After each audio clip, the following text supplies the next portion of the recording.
Hello everybody and welcome to Wicklow Screendance Laboratory 2023. This is a festival about the art of dance in its many forms, and today we concentrate on the screen dance aspect of the festival, which is to say films that are made exclusively for screen. I would like to first of all say that we are coming from a small town called Bray in County Wicklow on the east coast of Ireland, which is very close to Dublin. We are being streamed live at this moment from London, and we have films that have come in from all over the world for these sessions we're going to have today. The plan for today is we have this 2-hour session of showing a variety of films that were submitted to the festival from 12 until 2 p.m, that's Irish time. And then our next session, session 2, is at 3 until 5 p.m, again, Irish time. And our final session of the day is 7 p.m. until 9:30 p.m. We will have guest panelists in all of these 3 sessions. And I would like to also say that I am Adrienne Brown, and I am the founder of the festival. So you're very welcome. I would like to thank our funders for this festival, without whom obviously we could do nothing. So first of all, I'd like to thank the Arts Council of Ireland for its support, also Wicklow Arts Office. Very special thanks to our supporters who have given us support in kind, which would be Dance Ireland, Mermaid Arts Centre and Spotlight Dance Studio, which is a new venue that we will be in this year on Friday. Also, a very special thanks to Inchicore College of Further Education. And now I would like to also thank the team that works with me. So big thanks to Kerry Posovitz, who joined us this year. He's producing. I would like to also thank Hannah Slattery, Sarah Eva Manson, Curtis Rodney, Rory O'Sullivan, and Christian Daly. That's the thanks and the acknowledgements out of the way. And I want to welcome our panelists for today, the lovely Sorcha Dawson. So Sorcha, you're very welcome. Thank you, Adrienne. Thank you. So a couple of words about Sorcha. So Sorcha is a real filmmaker, a real film buff. She trained in DIT, which is Dublin Institute of Technology. She trained in film production. This this university has now gone on to become the Technological University. She studied film production, and then she went on for a number of years to work in film and theatre work. She teaches technical film production and editing to technical theatre students.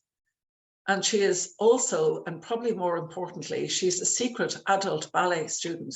She is one of our many adult ballet members of staff at Inchicore College who have gone on to become really great ballet enthusiasts. So of course that ticks a lot of boxes for me. And also Sorcha has been involved with some of the key people from the various arts courses in Inchicore College in creating some screen dance works with staff members and also with students. So we have been building a bit of a screen dance practice within that college. So Sorcha, you're so welcome, as I said, and I would like to start by asking you if you would just move your head a little bit so we can see that fabulous image behind you. Yeah, so it's a wonderful Audrey Hepburn. Because otherwise, I think if you were like me, you'd be watching it all day. Wearing a hat. What's happening? So thank you very much, Sorcha. So I think we will start the proceedings by looking at the first section of films, and then you and I will have a conversation. Super.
take better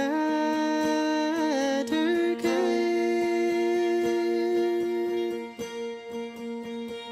in case that misfortune might come to my share.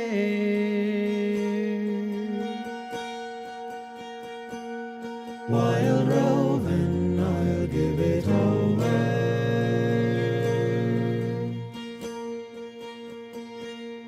While roving, give all,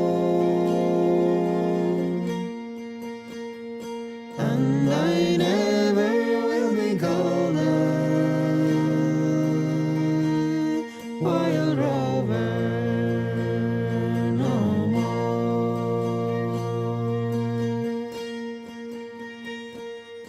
I went into an alehouse.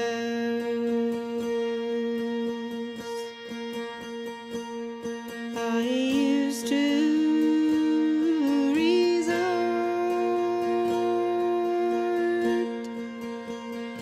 and I told the landlady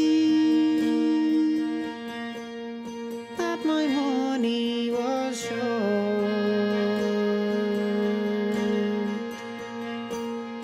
When she heard of my story, oh, her answer 'twas nay, saying customs such as yours I could have any day.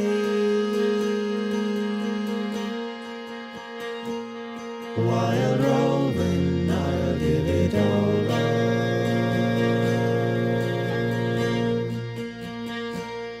While roving, give all, and I never will be golden while roving no more.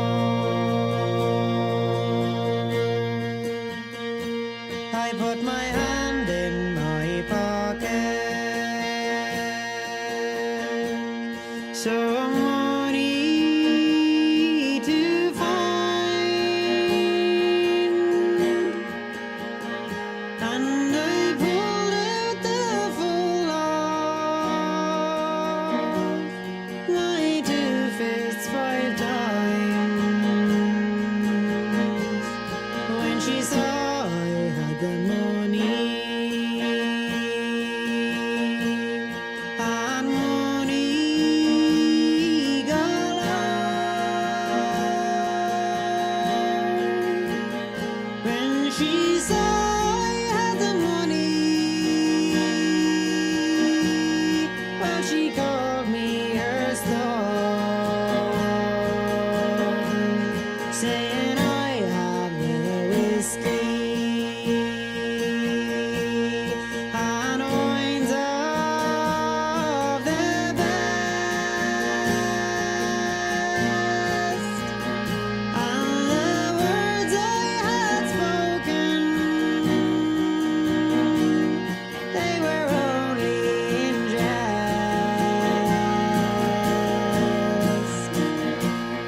While roving, I'll give it over.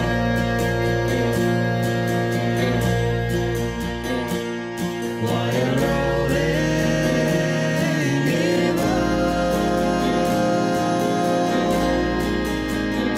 and I never will be golden while roving no more.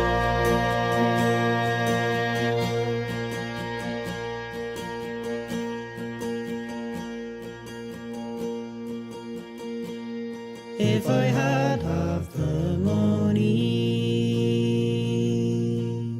I left in your care, it would buy me 10 acres and my family rare. it would thatch me a cottage, it would build me a barn, it would buy me a coat for to keep my back warm.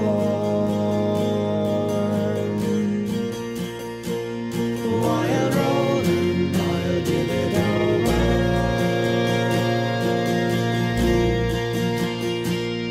While rolling, give and I never will be colder. While rolling, no more.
Haluaisin tulla nähdyksi sylinä, johon painaa päänsä ja nukahtaa.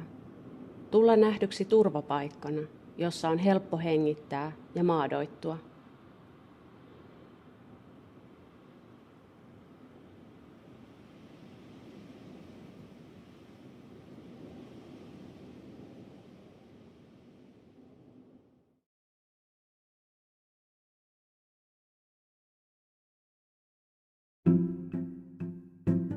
Haluaisin tulla nähdyksi sekä myös yleisesti kuulluksi ja ymmärretyksi.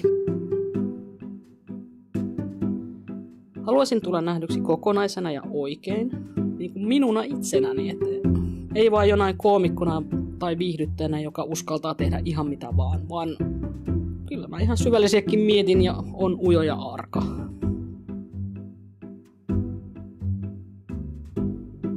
Haluaisin tulla nähdyksi naisena, vaikkei mulla sitä mekkoa tai meikkiä, pitkää tukkaa tai tunikaa olekaan.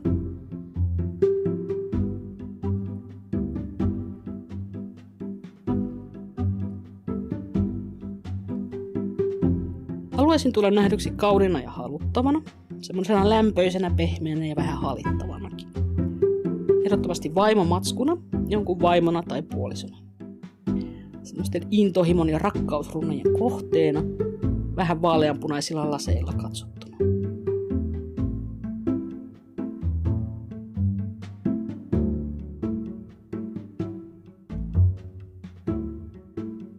Haluaisin tulla nähdyksi tasavertaisesti, silleen vailla kaiken maailman oletuksia, vaatimuksia, leimoja ja nimikkeitä. Tai jotain standardeja, joihin pitäisi niinku änkeä tai ahtaa itsensä.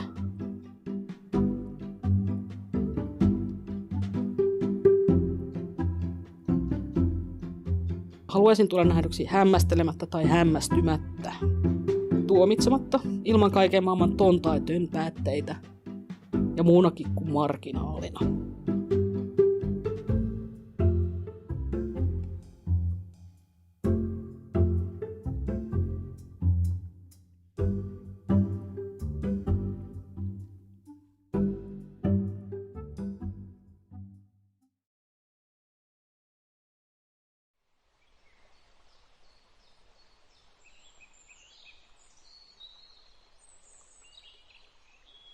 Sateenkaari-identiteetti tuntuu ulkopuolisuutena ja varautuneisuutena. Paljastumiseen liittyy huoli, että yllättävässä tilanteessa päätyy kertomaan itsestään tavalla, mihin ei ole varautunut. Sateenkaari-identiteettiin liittyy itselle yllättävällä tavalla määritellyksi tulemisen uhka. Varovaisuuden vuoksi saattaa pitää tarpeettomasti etäisyyttä ihmisiin ennen kuin tutustuu paremmin. Kääntöpuolena huolille ovat ne kokemukset, kun tulee hyväksytyksi. Se on helpottavaa, herättää luottamusta.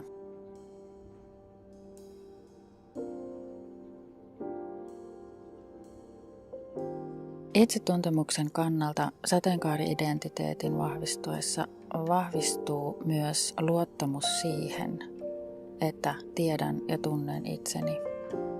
Olen katsonut kunnolla peiliin. En ole itselleni enää salaisuus. Haluaisin tulla nähdyksi kauriina, nokkasiilinä, saukkona, ainutlaatuisena, arvokkaana, turvallisena, kiinnostavana.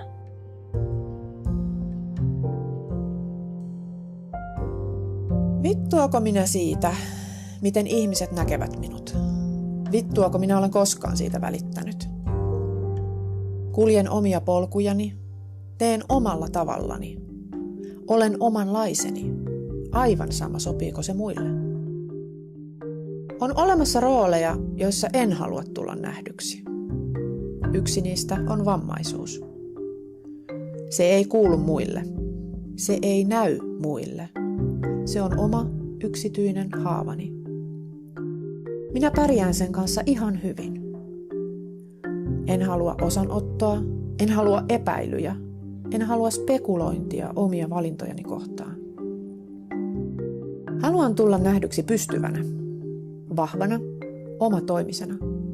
Hänenä, joka tietää mihin suuntaa. Hänenä, joka yrittää, vaikka resurssit ovat joskus heikot. Hänenä, joka selviää, kaikesta huolimatta. On monia päivinä, joina minä en selviä. Sen hyväksyminen on yhäti vaikeaa. Sen hyväksyminen, että tämäkin riittää. Tämäkin riittää, tämä rampa, epätäydellinen päivä.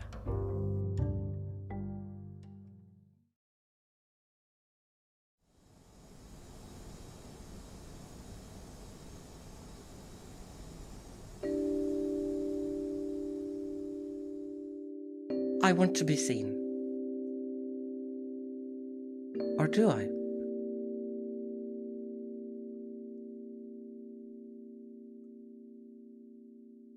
Would it be easier to not be? To be hidden and safe, not subject myself to others' judgment? Why would I want to be seen? Why would I not hide outside of you and keep myself contained? I would rather have safety than visibility. Being visible when you stand out is a risk.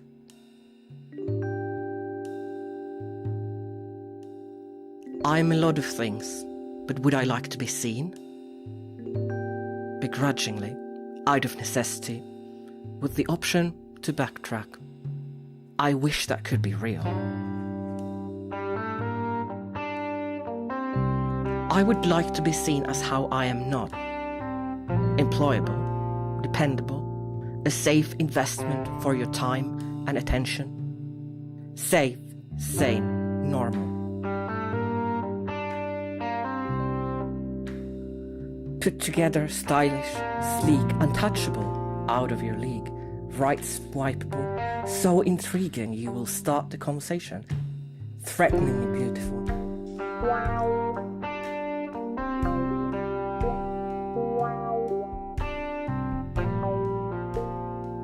I want outsiders to be impressed with me and insiders to fall in love with me.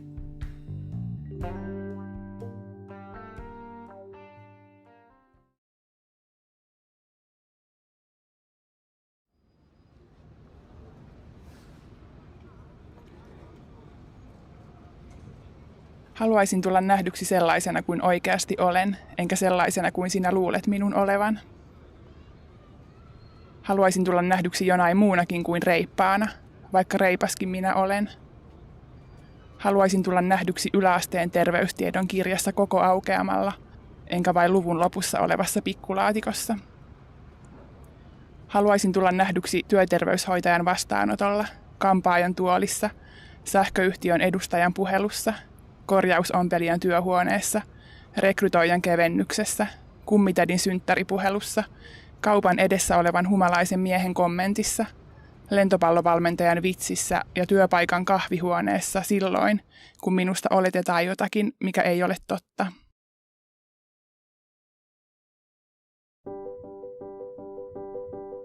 Mulle se, että on queer, tarkoittaa vapautta.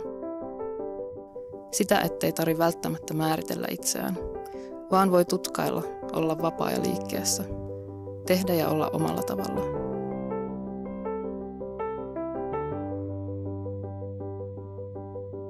Kehollisesti sateenkaari-identiteetti tuntuu kodilta tai paremminkin välitilalta. Se on lämpöä, joka säteilee molempiin suuntiin, kehosta ulos ja sisälle kehoon.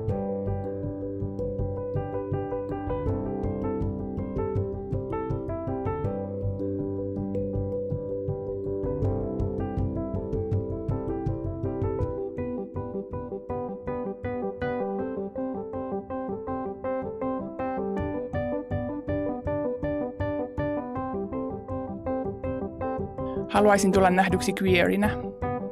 Haluaisin tulla nähdyksi sateenkaarevana. Haluaisin tulla nähdyksi paljon muunakin kuin queerinä ja sateenkaarevana. Haluaisin tulla nähdyksi kokonaisena oikeana tuntevana ihmisenä. Haluaisin tulla nähdyksi aina, enkä vain heinäkuun ensimmäisellä viikolla. Haluaisin tulla nähdyksi kaikkialla, tai ei, haluaisin minunlaisteni näkyvän kaikkialla. Haluaisin minunlaisteni tulevan nähdyksi kaikkialla. Haluaisin tulla nähdyksi niin kuin meistä jokainen haluaa tulla nähdyksi. Haluaisin tulla nähdyksi ja tulenhan minä nähdyksi.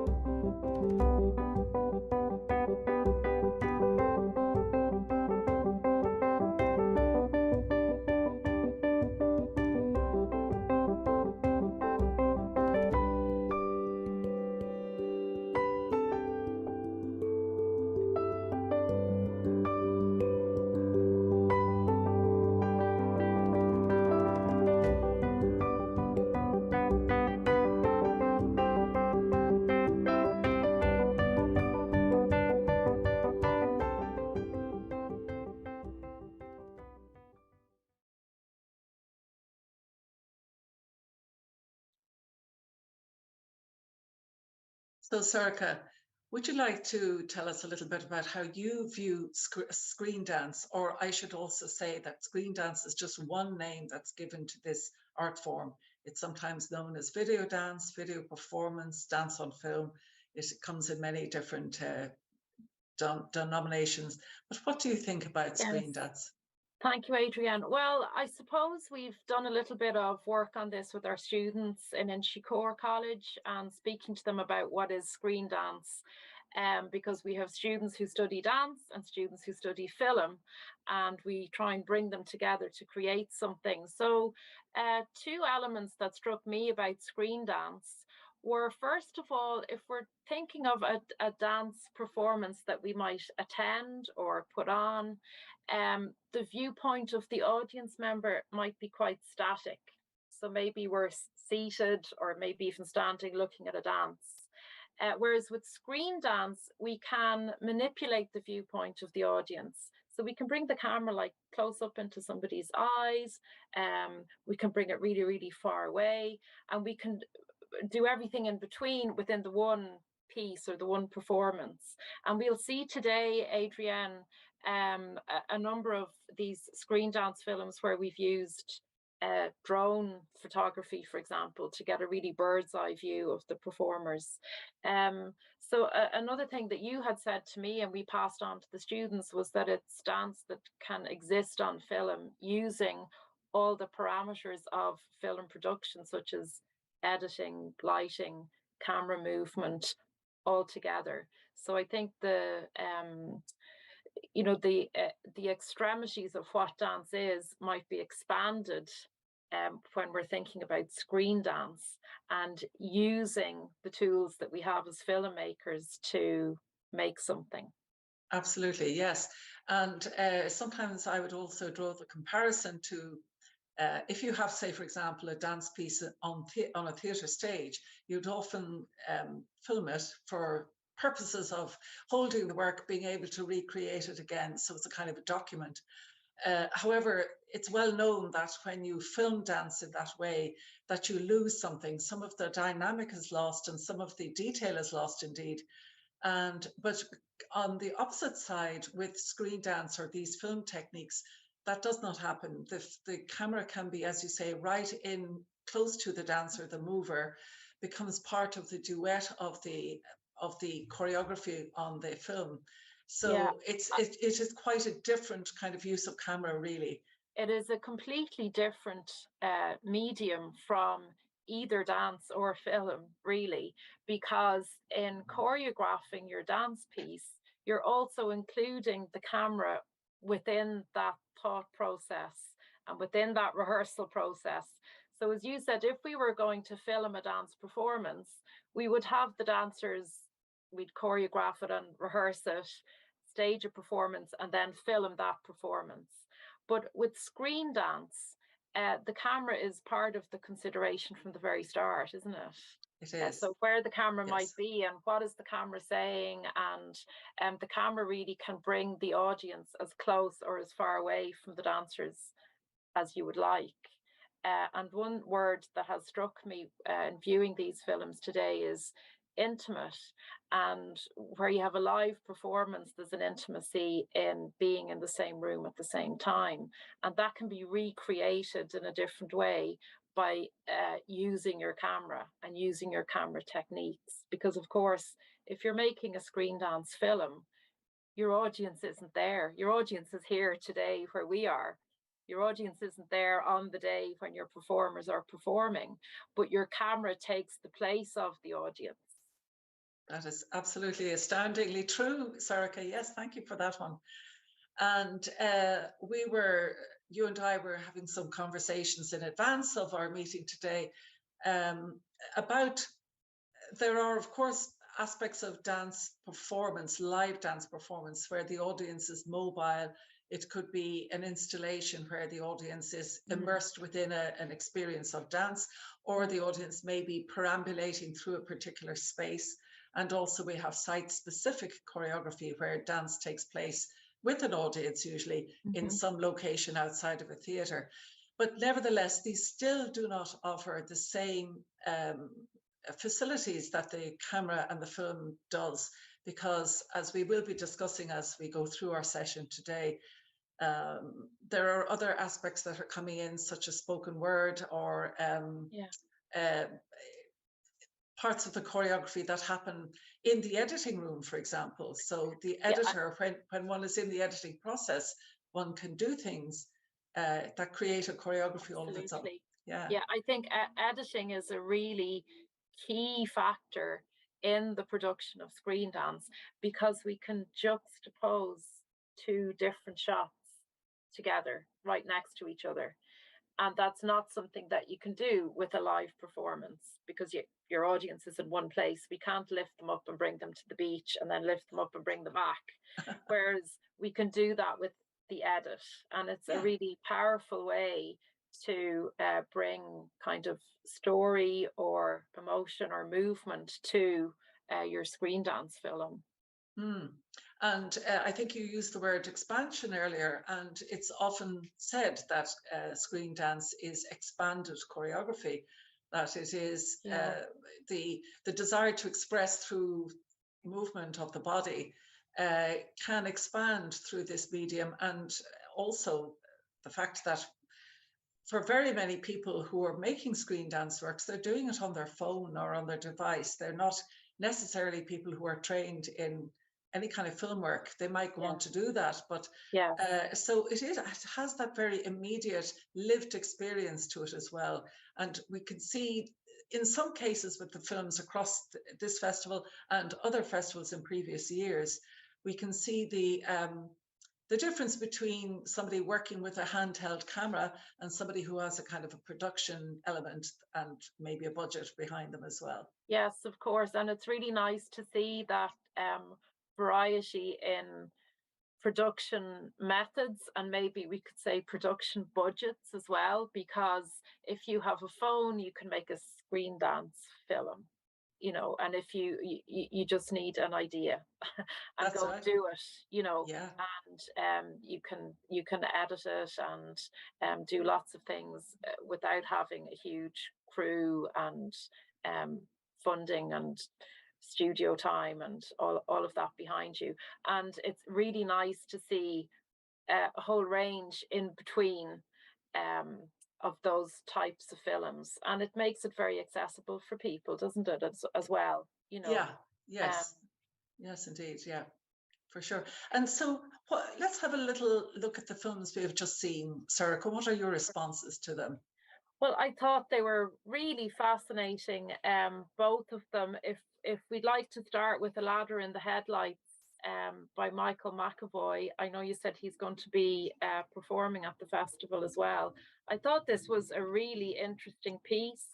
For me, obviously, there was an element of a journey, and we can see that he's really used lighting, I felt, to express that.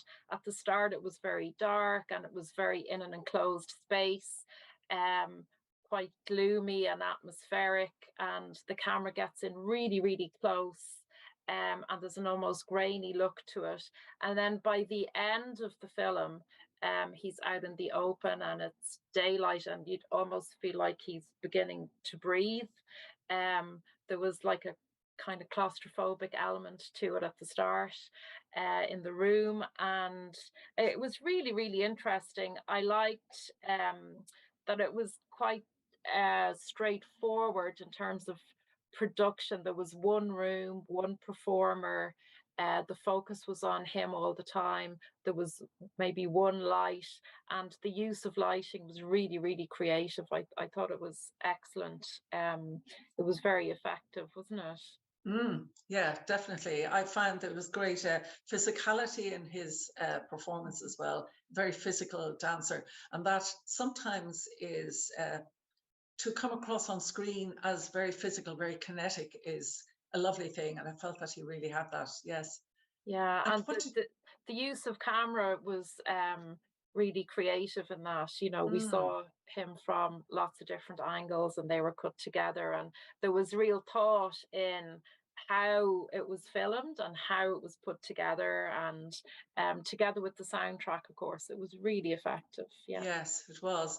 And then moving on to the second piece, 4 pieces on being seen. Maybe I'll start by perhaps just saying that I found it a very moving piece. It's a film that I want to go back and watch again. And when I do, I find more in it. I find it moving. I find it somewhat disturbing in some respects, because I think it shows, the title says it, it's 4 pieces of being seen. And for me, some of this material, or these inner states of being, are unseen to me. I don't see them as much as perhaps I should, but I certainly see them in this film. And a couple of things that struck me in the film were just something of the visual way, the stillness of some of the shots reminded me of paintings maybe from the 15th or 14th century or something. They have this old world aspect to them. Like a family portrait. And the shot actually with the dog, where she's holding the dog, seemed very timeless in a way. And I thought that the 4 pieces, they were so different, but there was that common theme. I thought the first piece was really lovely, and it kind of I thought it expanded our idea of what dance might be, and it was very simple. There were maybe 2 or 3 different shots used, and it was very focused on the performer, and that was lovely because it wasn't distracting from the words that went along with the performance. The second piece, I thought the location was just inspired. The choice of costume was really interesting, because I thought as well that added a timeless element to the piece. And the third piece, it was really still and slow, and again that let us think about kind of the significance of the words. And it was quite stark. It was black and white, and the costume was really well chosen, and the location was really well chosen. And the editing, I suppose you could say, the editing let the stillness just be in some of those shots. And that was very effective. And I really liked the last one as well, the graffiti. And some of that performance, there was like really good close-ups on small little actions. And then there was a lot of moving in and out of the frame, which is really interesting. And again, makes you question what's outside the frame, what's happening on the section of the act that we can't see because the camera hasn't chosen to reveal it.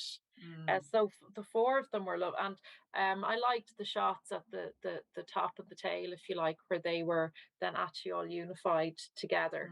I thought that was very nice way to give some structure to the 4 pieces together. It's very, very interesting. Yes, I think it's a very beautifully constructed piece. There's a lot of there's a good eye in kind of it's like something like a theme that reveals itself 4 times and then comes back. And I agree with you. The words were very, very. I found them very beautiful and moving. I must say, I really did. Very effective. Yeah. So let us maybe go on and have a look at the next section of films, and we'll come back and talk after.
När du tänker tillbaka, vad är det du ser framför dig?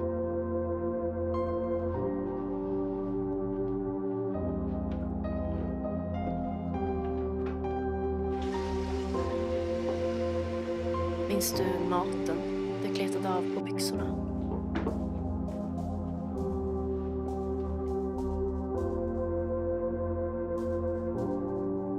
Minns du smaken av mormorchoklad?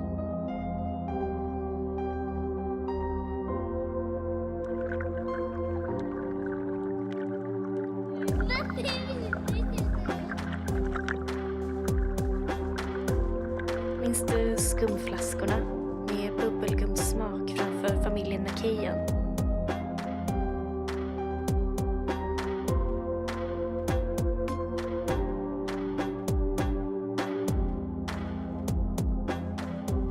Eller slangen de tvingade ner i din strupe?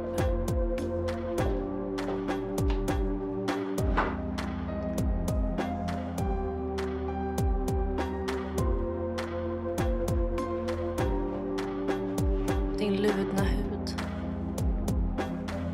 skavsåren i kotorna, att du aldrig fick sova.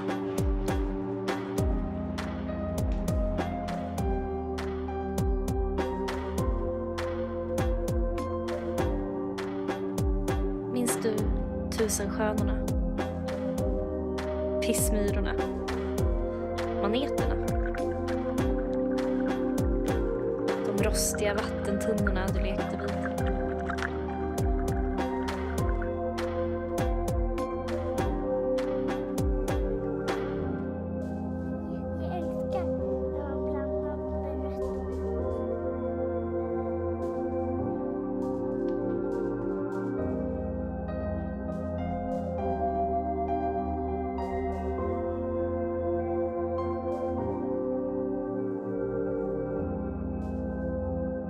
Minns du gungorna? Isgrottorna. Hur du alltid valde den största glassen.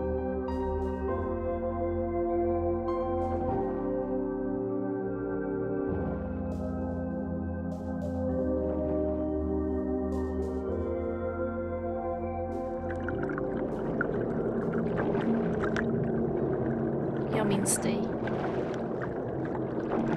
Jag minns varje del av dig.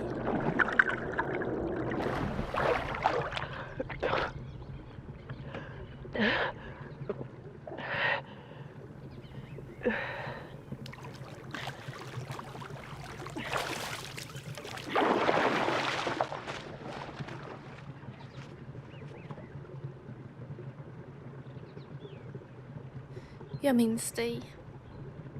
Varje del av dig.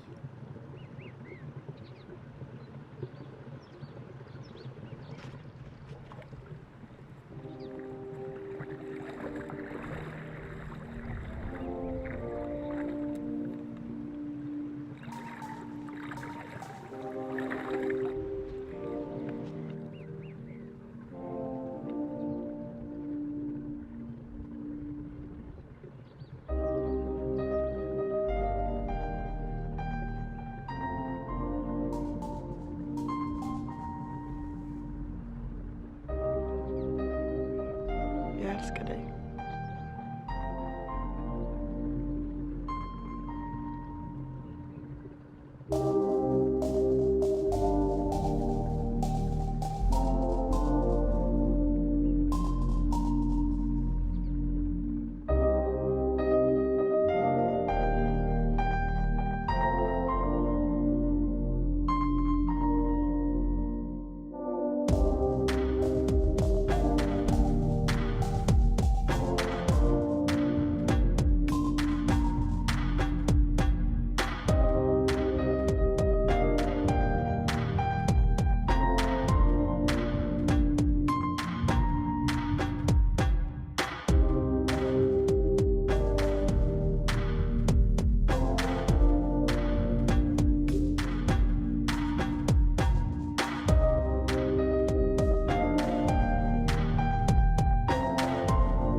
In the great beyond, there is a path.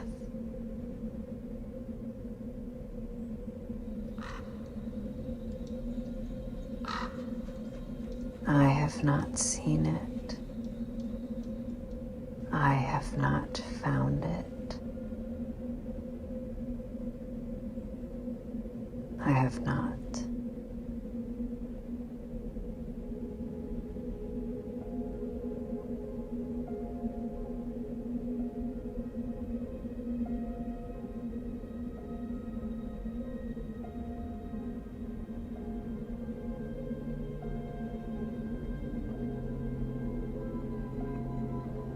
And where the trees meet the air, they connect also with the water. Where the leaves fall, they also float. And where I lie, you cannot see me.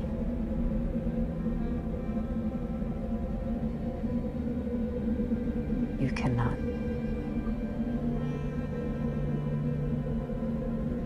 In the great beyond, there is a path. Have you seen the water? I hear it. Out.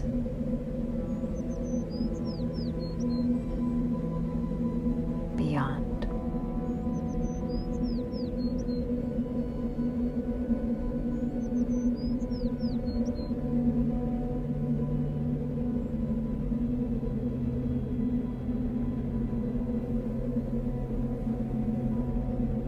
For what do you search?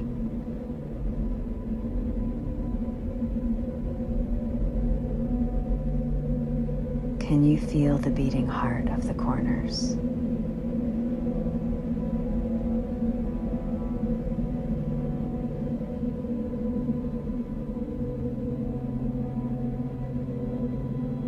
The walls reverberate into the open air. And underneath my feet, new beginnings emerge.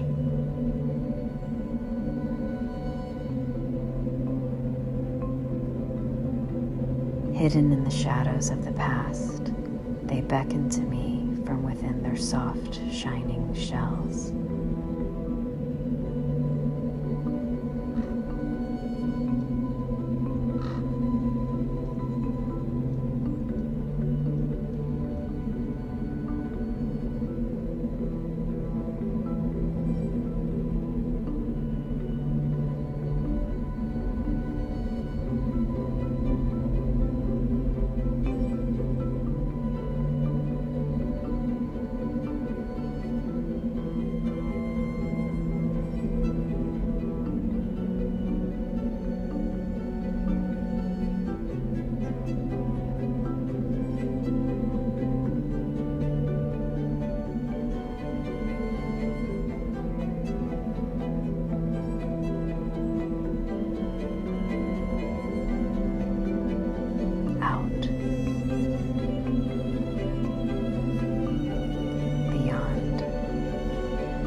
So, Sorcha, tell me, what is your response to the first two films, Remember Me and Second Guessing? Thanks, Adrienne. I absolutely loved these two films. Remember Me was really quite a sad and at times, I suppose, disturbing journey. It was like a journal, maybe a letter to yourself, to the dancer self as a child. They incorporated this early childhood almost like a home movie type of footage at the start, and we didn't know.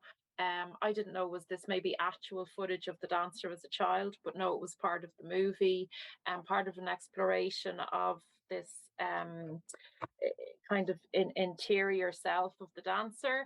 I thought it used a lot of the techniques that we were mentioning earlier, like really very close up handheld camera techniques where we could really feel like we were part of the movement or experiencing the movement and the emotions of the dancer. It was very, very sophisticated use of sound. I thought we didn't really talk that much about sound before, but of course it's a really critical part of what the screen dance filmmakers are doing and are accomplishing. So in this, we had lots of sound effects of the dancer's movements, her footsteps, her fingerprints, the water. The music was really, really inspired, and we had the voiceover, of course, as well, where she's speaking to herself as a child, and it was just very intimate and emotional, really. I thought it was a very powerful, impactful film. Yes, I agree. And I noticed, for me, there was something interesting about the journey into the earth, into the water, but also into the earth, that seemed to signify something for me of the journey into the deep subconscious and unconscious. I found that very beautifully done. Yeah, there was something about grounding into the earth, and then and finding, coming back. Yeah. And what about second guessing? Second guessing, I absolutely loved second guessing. Maybe coming from a film background, I thought the opening of it was very, very had very clear narrative filmmaking structures. There was setting the scene, there was lots of close-ups, and of course, again, the soundtrack was nearly another character in this film, where we knew something really scary or threatening is about to happen. It was like a thriller or a detective film. And then the really surprising element, of course, was when the dance starts to happen in the car, and then in the kitchen. It was, maybe incongruous movements in a domestic setting. And I really, really enjoyed that film from start to finish. I thought it was very powerful. I read that Emma uses hip hop to talk about domestic abuse and coercive control, and I thought that was really, really interesting. I enjoyed it very much, and I thought as well the story moved backwards and forwards. It wasn't a straight line. It wasn't linear, the narrative. We moved from the shopping bag full to empty, forwards and backwards within her story. And that really helped us get inside, I suppose, her head and the experiences that she was going through. Yeah, it was really great. There was an interesting colour palette as well for me. There was something about the browns and the greys and the kind of slaty blue colour, but also this strong orange or red that popped in with the car and with the shopping bag. And what about I Am Still Waiting and Éist? And I should say, for international audiences, Éist means listen in Irish. So what do you think about these two films, Sorcha? Yes, I thought these two films, I'm Still Waiting, and there was a lot of really close-up shots and very interesting use of camera with the dancer framed in a window, against the landscape. And we had a lot of lines of buildings. The choice of location, of course, is really important in these films as well, because there's the opportunity there to go outside of, say, a studio space or a theatre space and find the location that's most meaningful to your dance. And in this film, we really got up close to that location. I felt that there was maybe a confinement in the room, and then once she got outside, there was maybe an attempt to break free from that. and the soundtrack again really enhanced that experience. Something that the filmmakers can do is they can manipulate the film as well, maybe speed it up or slow it down to change the energy of what the performer's doing. And something that I was drawn to notice was a gradual increase of speed and tempo, reminding me a little bit of the great song Stairway to Heaven by Led Zeppelin. I remember hearing Jimmy Page speak about he broke the rules by speeding up slowly throughout that track of music. And I noticed something similar in this film. She started very slowly and built up. And then the final film that we were looking at in that session was Eist. Eist, I'll be honest, completely freaked me out at the very opening shot. It was so dramatic, and we had this bird's eye view, and she's in a straitjacket and she has a hood on her head, and again the location was amazing, that they found this, you know, disused, grungy, falling apart building, but as the film grew, and it also gathered pace along with the soundtrack, and then we figured out exactly what's going to be going on here. Soundtrack and music was really important to this one. It was it had a big impact on me, and I thought it was great to see set dancing represented actually on Screendance. So this used really sophisticated camera techniques as well, didn't it? We had, it was nearly like a horror film feel at some points, and using different kind of quality of film. And again, we really felt maybe scared or trapped or you know, confined within the structure of this building. It's interesting that we've a lot of structural spaces that we're making these films in. And thank you, Sorcha. I think we will move on, in the interest of time, we will move on to our next session, which is 2 films, and we'll come back and have a conversation afterwards.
So I think I will start off on this session with my responses. So Loving the Night, I found this, both of these pieces, actually, both of these films had very stylish and European feel to them for me.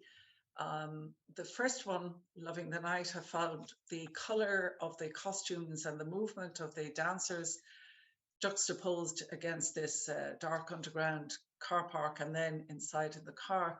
It was just very visually satisfying. It was very visually, it was like a feast for the eyes, and the colors of the costumes, the fabric, and the way the light bounced off them created an effect all of its own. I found it quite enigmatic as a film. I couldn't really sense anything other than the movement and the confinement to places and the interaction amongst the female dancers. But I found it visually very beautiful and satisfying.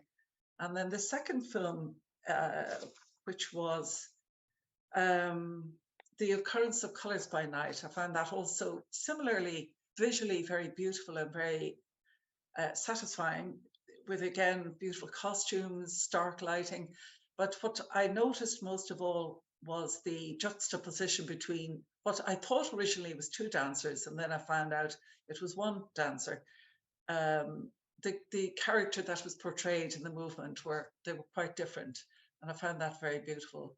It was again something quite enigmatic, very sexual, this kind of a piece. But I loved it, I really did. What are your thoughts, Sorcha? It's funny the words that you use, Adrienne, as well. I thought they were intriguing and, yes, enigmatic. If we look at Loving the Night, yeah, I wasn't sure what was going on. It was really, really interesting. A very gritty, industrial background, and then these beautiful evening cocktail clothes. It was the first dance we saw that had a group of dancers, and I thought that the camera worked really well with those moving in and out between them. We did a few varied locations, and I loved the fact that they had like they had little torches for lights. A lot of the lighting effect came from reflected light off the costumes, and that kind of high contrast, deep shadows, and they nearly had their own spotlights, was very effective and made for really, a very intriguing piece and very atmospheric. The second piece, The Occurrence of Colours. this performer managed an amazing transformation between the 3 shots, and same size of shot, 3 really different locations, very dramatic use of lighting and costume, and the camera got up really close to some of the textures of the fabrics, and that worked really well with the movement as well then. So yeah, that was a very, very intriguing piece, also very dramatic. Yes, and we're now going to move into our last section of films for this session 1 of our Screendance online screenings. I did want to say and meant to say earlier, please, audience, feel free to put any questions or comments into the chat if you wish throughout all of our sessions today. So we'll go and have a look at the last remaining group of dance films, and then we'll come back and finish off our session today with a further conversation.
When I was all alone and no one seemed to care, you were there.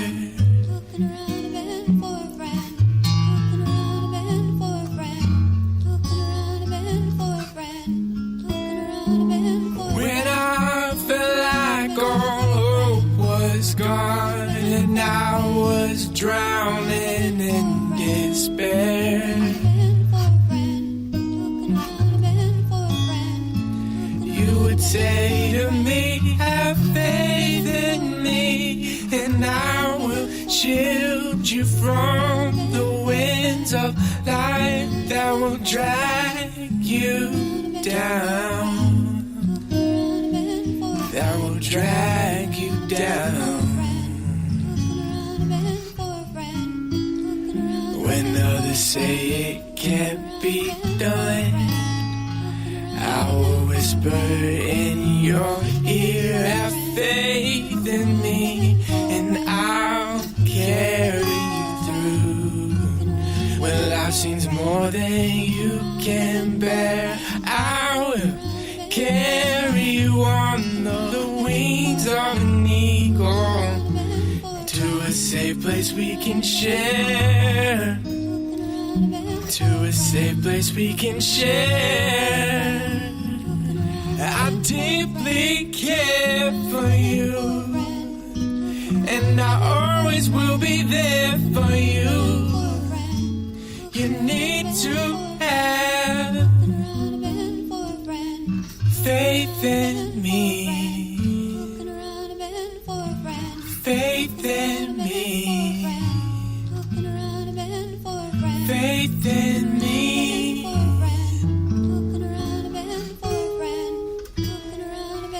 I treasure you beyond all measure, and I love everything about you.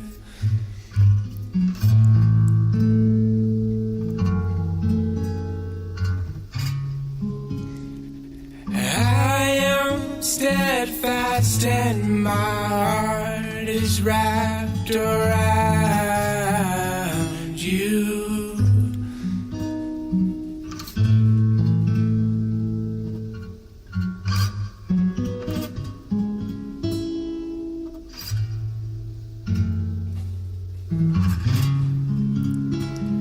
This love we have for each other will last forever. You got to have faith in me, faith in me, faith in me, faith in me.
So this film Nexus and the following two films, Have Faith in Me and Life, Death, my main commentary on these is that as a choreographer myself, I find it very interesting to see that certainly in Nexus and Life, Death, these are sequences of movement that have been taught, rehearsed, and in the case of Nexus, filmed in two separate locations, but seamlessly going from one to another with the same choreography. So I'm just noticing as a choreographer that the dance in these pieces is very noticeable. The second one, Have Faith in Me, I very much loved the two tracks that were running, the tracks of music. They seem to be layered, two tracks, one on top of the other. I could be wrong about that, but that's how it sounded because they were tonally off. They weren't on in the same key. But I found it very beautiful and very interesting. And then the final piece, to me, I found it very, again, the movement, the rehearsal, the dance, the performance was very, very strong in this, very well done, very well held. Certain parts where the whole group moves in absolute perfect time with each other. And I also just feel it has very strong Australian feeling with the light and the colours and the costumes. Yes, so that's my appreciation of this section of films. Sorcha, how do you feel about these films? Yeah, I thought Nexus was very touching, really. And as you said, the camera work was very involved in the choreography, and then the editing was done in such a way as to enmesh the two different locations.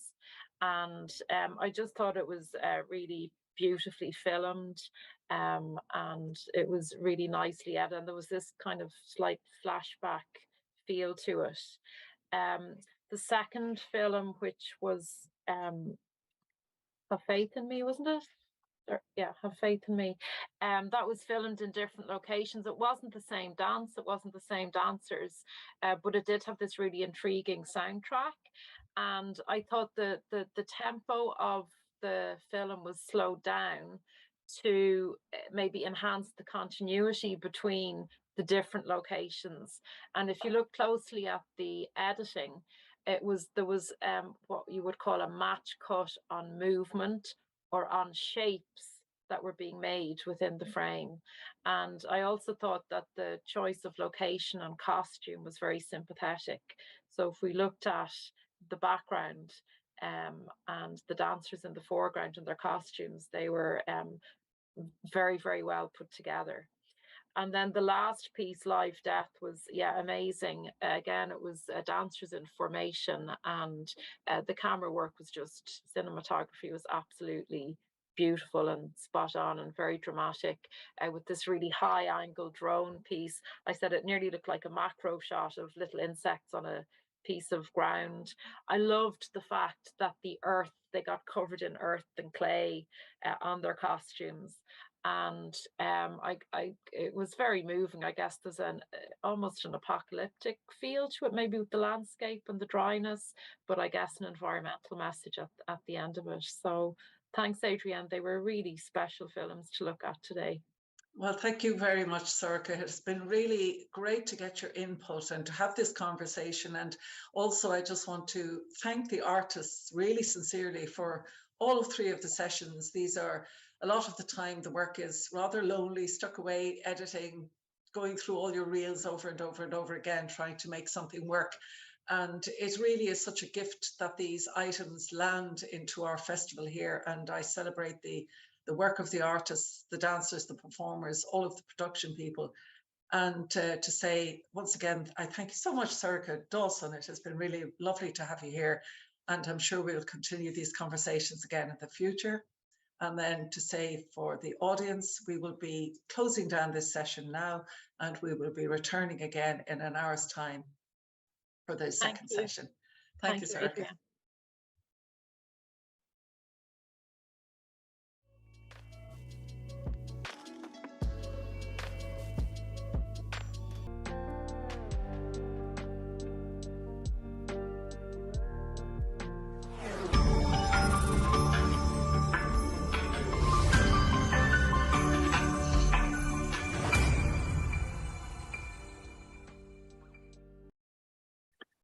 Welcome back to Wicklow Screendance Laboratory 2023 online screening session 2.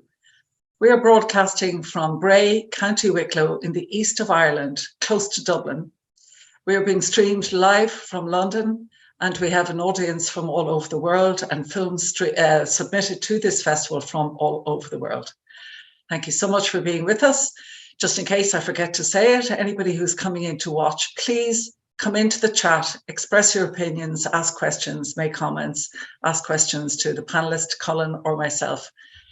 First of all, I would like to thank the funders who have made this festival possible, the Arts Council of Ireland, Wicklow Arts Office. I would also like to thank the support of Dance Ireland, Mermaid Arts Centre and Spotlight Dance Studios, and a very special thank you for the extra support from Inchicore College of Further Education in Dublin. So for today's session, and also I need to thank the team who are behind me in helping me to deliver this festival. Kerry Posovitz, who has joined us this year as producer, Hannah Slattery, Sarah Eva Manson, Curtis Rodney, Rory O'Sullivan, and Christian Daly. So for this afternoon's session, I would like to welcome Colin Carters, our panelist. Hi, Colin. Hi, Adrienne. How are you? I'm fine, thanks. And lovely to have you here. And thank you so much for being with us. No, thanks very much for having me. Not at all. So for our audience, just a little bit about Colin. So Colin has an arts background, fine arts. He studied fine arts and sculpture in National College of Art and Design in Dublin. And from there, he went on to study creative writing in the University of East Anglia in the UK, and has gone on to work in writing, art and photography, and teaches at Inchicore College of Further Education. And along with some of the students of film and dance, he has been creating some of the dance works we've been doing, the dance films in Inchicore College. And moreover, he is a great artist in his own right. So I'd like to say, Colin, what attracts you to screen dance and to looking at dance and film?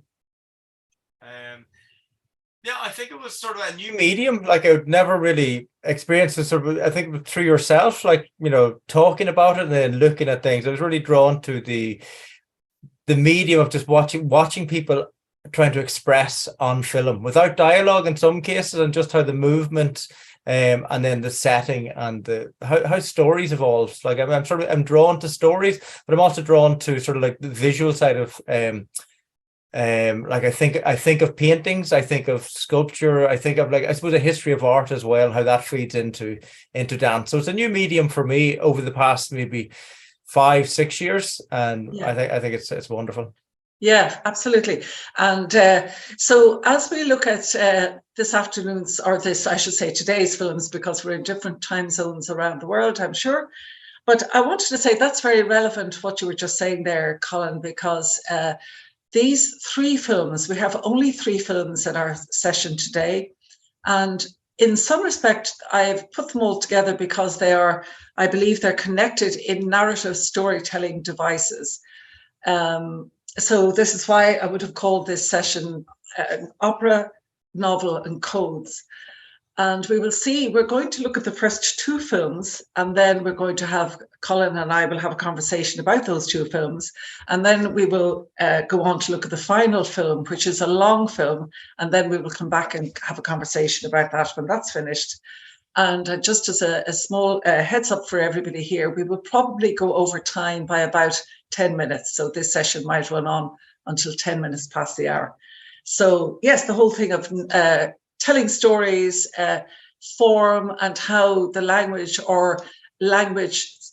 operates in storytelling. So we will be looking at that in these following 2 films.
is locked and you're free to forget the degrees of you.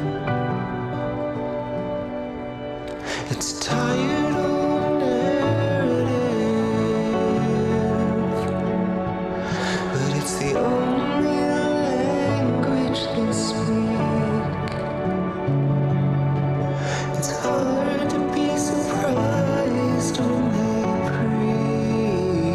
preach the virtue of proximity. You're the only thing that I keep out of reach. You slept at night just fine. It was the daytime that did him in. He had forgotten how to be alone, like everything and nothing is. We became something to be conquered, too great a gravity to escape. I saw the edge once I passed it, and some facts are static. And for all our talking, we won't be conquering it today. Now for this false narrative with false residents, and stop taking pictures of us. All your work in pencil senses come to dust. And I need a more specific reason to trust.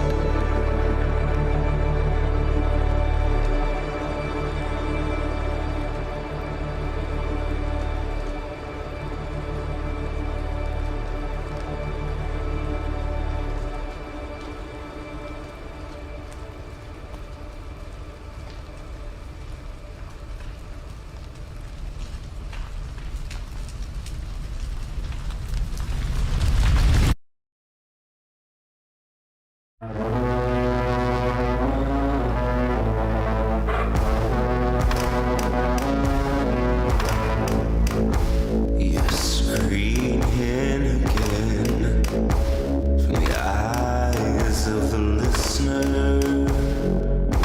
Our call and response is addictive and tender. The feeling you're there, I'll hold it for years at a time. A public confession can't stop our interior lives. The shadows becoming polished and perfect, resisting the shift could maybe be worth it. Truly negative, quietly fading, busier places filled with busier shadings.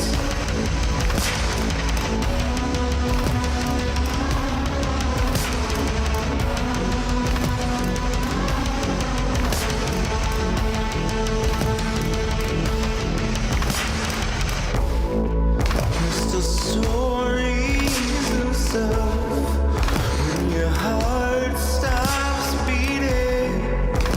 And I'll keep the narrative, facts and feelings, a reflection of you.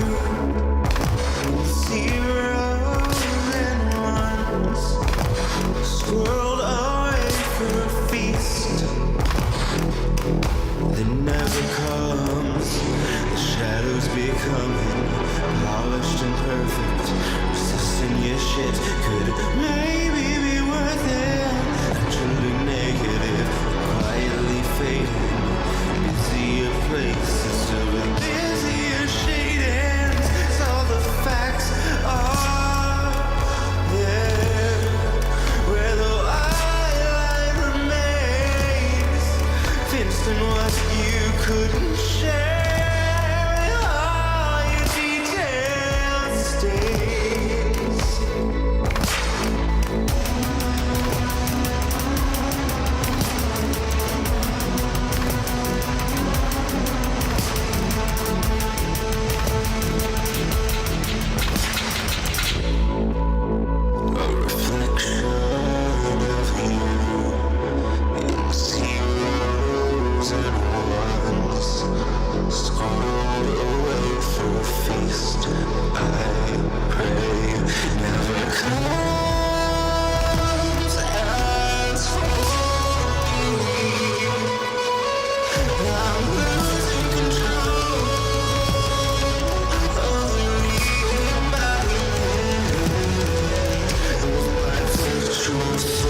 were someone I could turn to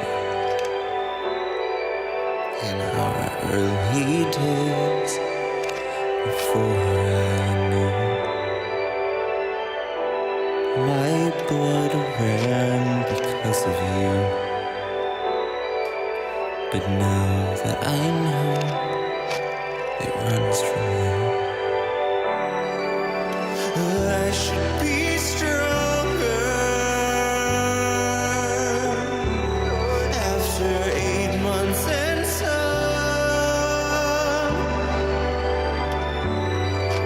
I'm still underwater.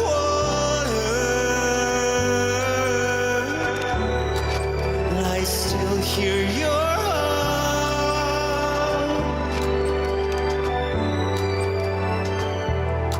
you consume because you're lonely, or the other way around? Was I someone you could turn to only when you were in danger of being drowned? I should be strong.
Ze kan, ze kan, she, esh,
So, Colin, looking at the first film, A Feast That Never Comes, is there anything in there that strikes you regarding perhaps the devices of storytelling or the relationships involved, or how do you respond to that film?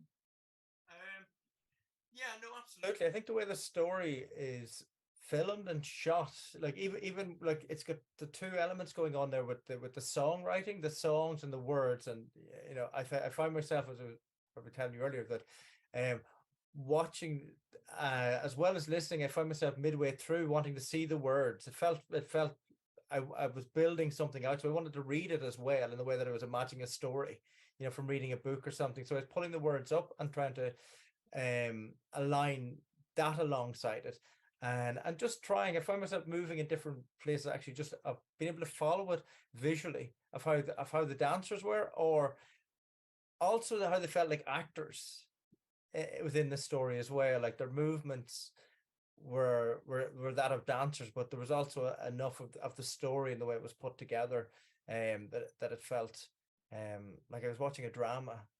Does that make sense? Yes, totally. Yes, I get it.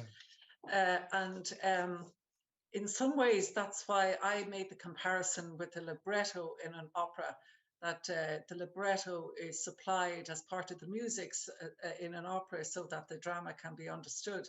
So I found it very interesting, the role of the music in telling the story.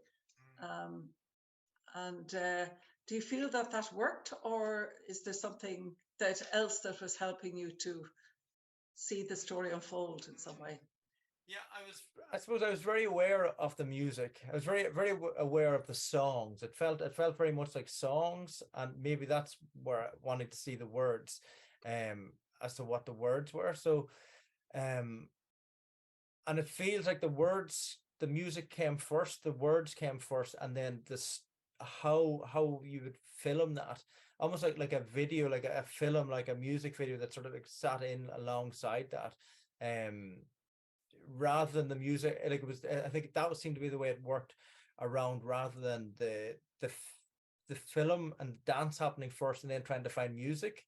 It felt that like the music was coming first, the words were coming first, and the dancers then almost having to interpret that into it. Yes. And maybe that helped to set up the relationships. Yes, indeed. And we were saying in our earlier session, session 1, about the different kind of devices that can be brought into the creation of dance films like this.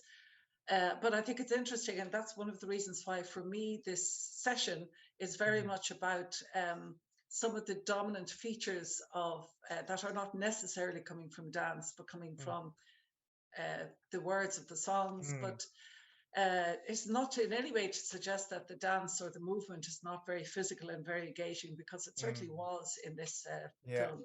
Very physical and very well constructed, very powerful dancers too.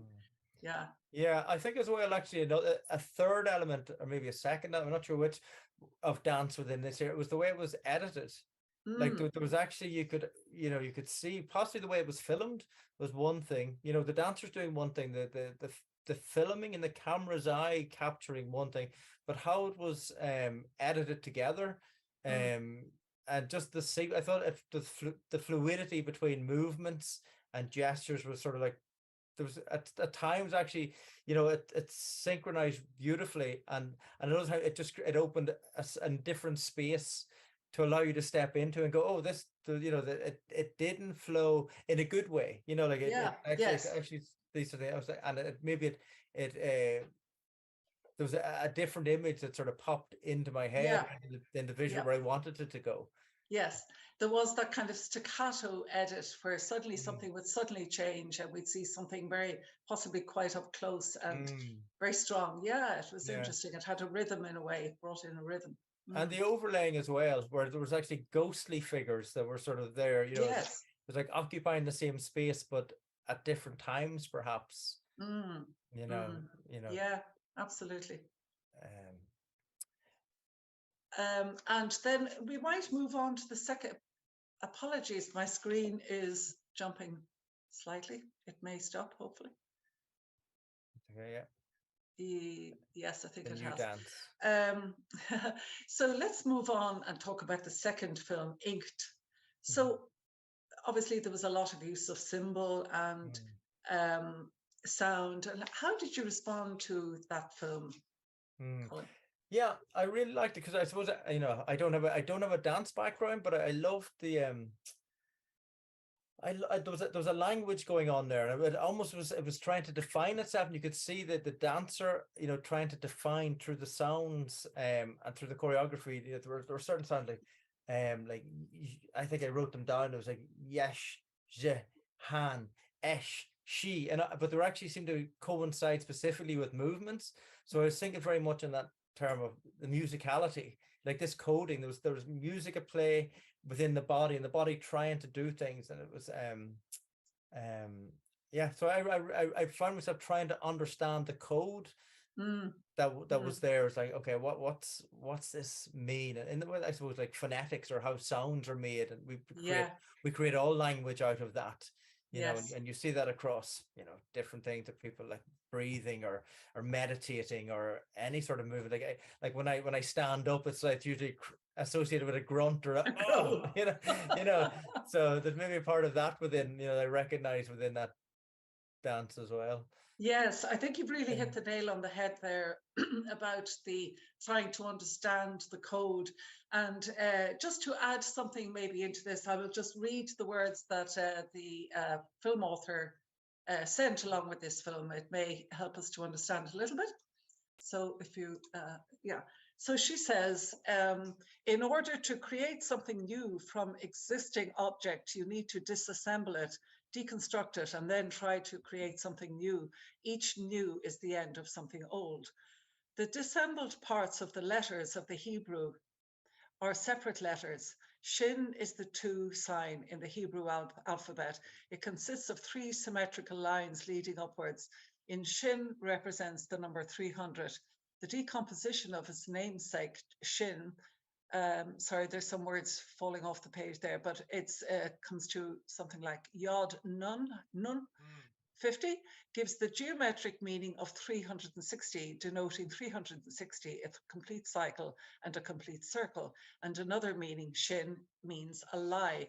So while the reason I read this out is that what interests me very much about this film is that it reminds me of something of the smallest elements of any language to tell any kind of a story, whether it be music, dance, or even a visual language, that we find meaning codes within these languages. And she, in this dance, seems to be trying to use this as a way to, as a starting point. And then the other thing I find really beautiful and interesting is the architecture that she's working in the space. Yeah, it was lovely. The setting there, it was sort of like the stairwells and looking down. It sort of seemed to culminate as well in an eye, or it felt for me like it was like this figure like standing in the middle of it. But the stairwell, yes, going up, going down, which I'm yes, sure is part of that narrative as well. Of you know, yeah. And I suppose setting for dance is hugely important. The way like any story. Yeah, is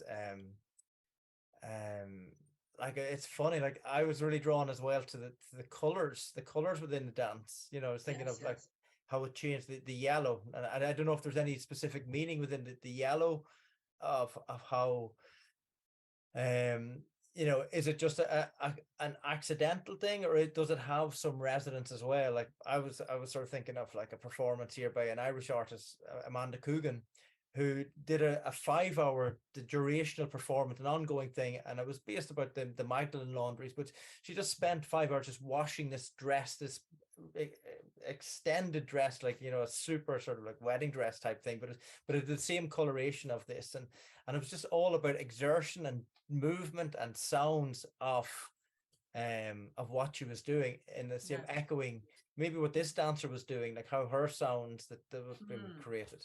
Yes. It's almost like the impulse behind language. Before we formulate it into language, there is sound of some kind, and bodily sounds. Yes. Yeah, I'd be curious actually. Did the sounds come first and then try to find the movements, or do the movements come first and then try and articulate sounds that sort of feel to help as a way to sort of help express what the movement is? Yes, that makes sense. It would be very interesting to know. I feel this is a very conceptual piece that I would imagine that a lot of the elements were pre-thought. They were already there. I could be completely wrong, but it certainly looks like it's very thoughtfully constructed. Yeah. So I think in the interest of time, while I would love to talk so much more about these 2 films, we're going to move on to our next film, which is Dancing on Thoughts. And this is a film that is of duration, and it is, we will come back and speak about it at the end. And just for now, thank you, Colin, and I look forward to our next interchange.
I'll come into your life, and I'll float away like honey in the sun.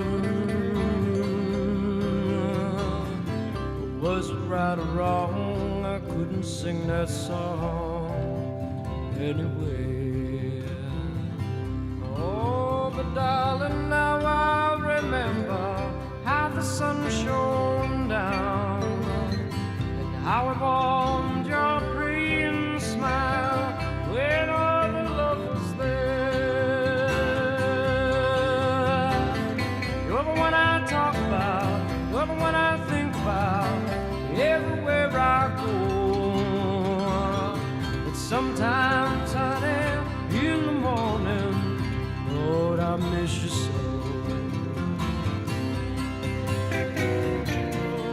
That's how I know I found a home.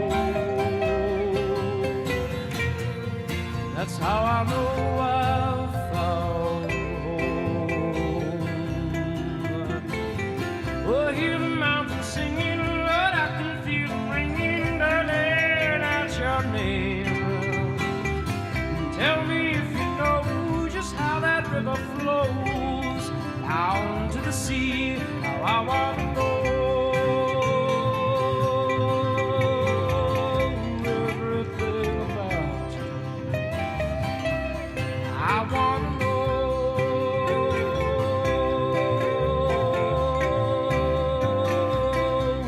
Everything about you. What makes you smile? What makes you cry? What makes you look this way? Darling, I wanna know. Darling, I wanna know. You're the one I talk about. You're the one I think about everywhere I go. But sometimes, honey, in the morning, Lord, I miss you so. That's how I know I've found a home.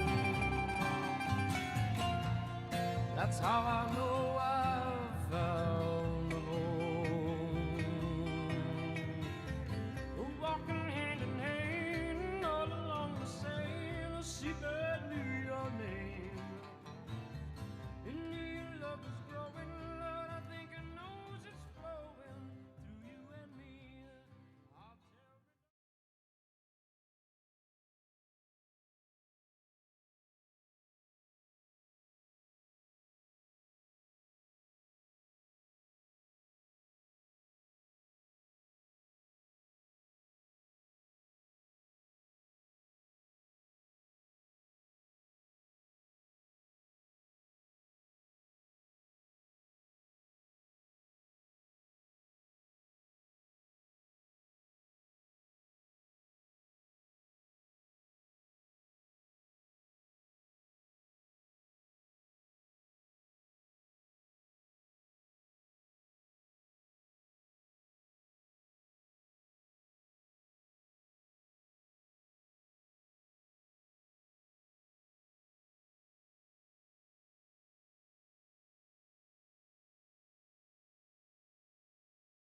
capture the minutes, still passing out days. I'm glad that I found you on that last summer's day. 'Cause no one defeats you, you call out their names, and everyone wants you to shine on their way. Oh, come closer, show me better times. I believe you show the best of me, and turn your magic moments on. I believe you took the best of me.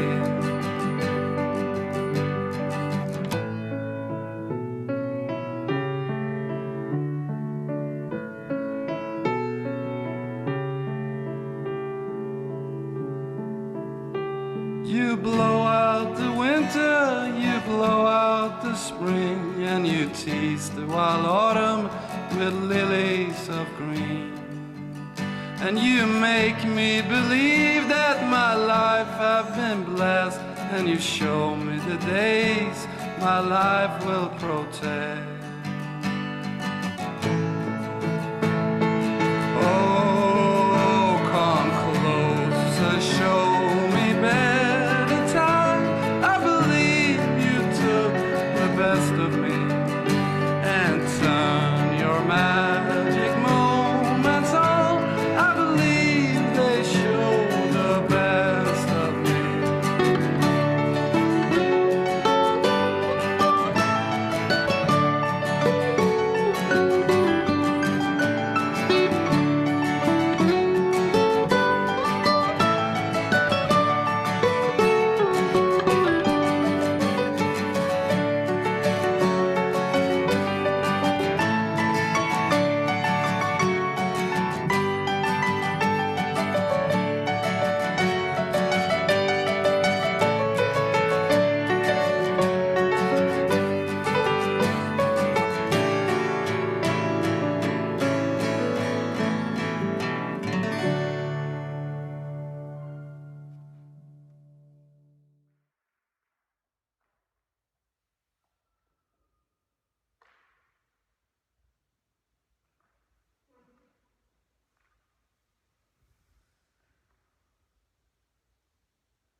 from New York that wanna bring it, bring it. But we ain't singing, we bringing drama. Fuck you and your motherfucking mama. We gonna kill all you motherfuckers.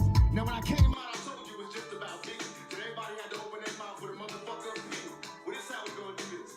Fuck Mob Deep, fuck Biggie, fuck Bad Boy as a staff, record label man as a motherfucking crew. And if you wanna be down with Bad Boy, then fuck you too. Chino XL, fuck you too. All you motherfuckers, fuck you too. All of y'all motherfuckers, fuck you, die slow, motherfucker. My phone, make sure all y'all kids don't grow. You motherfuckers can't be us or see us. You motherfucking thug like riders, west side till we die. Out here in California, nigga, we born you, we'll bomb on you motherfuckers. We do our job. You think you mob, nigga, we the motherfucking mob. Ain't nothing but killers and for real niggas, all you motherfuckers spitters. Our shit's go triple and four quadruple. You niggas mad cause our staff got guns in they motherfuckers' belts. You know how it is when we drop records, they felt. You niggas can't feel it. We the realest. Fuck 'em. We bad boy killer.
I need another place.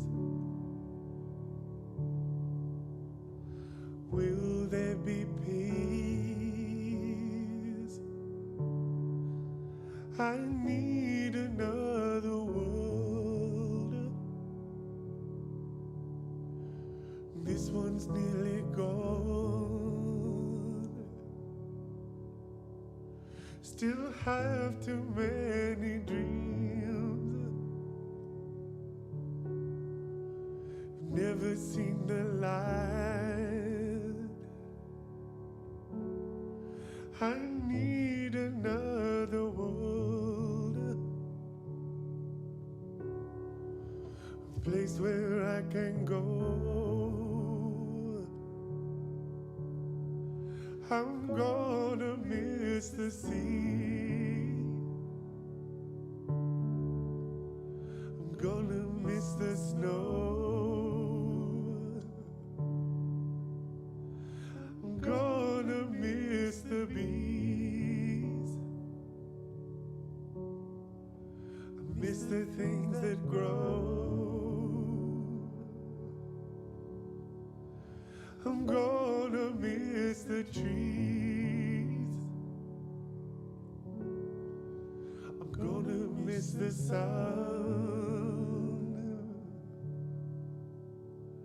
I miss the animals. I'm gonna miss you all. I need another place. Will there be peace? I need another world. This one's nearly gone. I'm gonna miss the birds singing all their songs.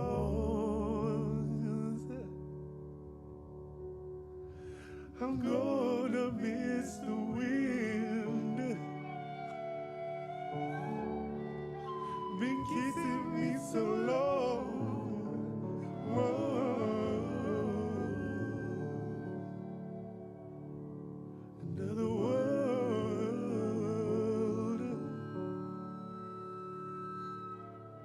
another world,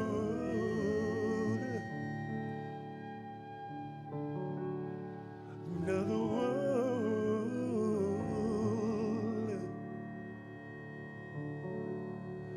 another world.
They say everything can be replaced, that every distance is not near. So I remember everything of every man that put me here. I see my light come shining from the west down to the east. Any day now, any day now, I shall be relieved.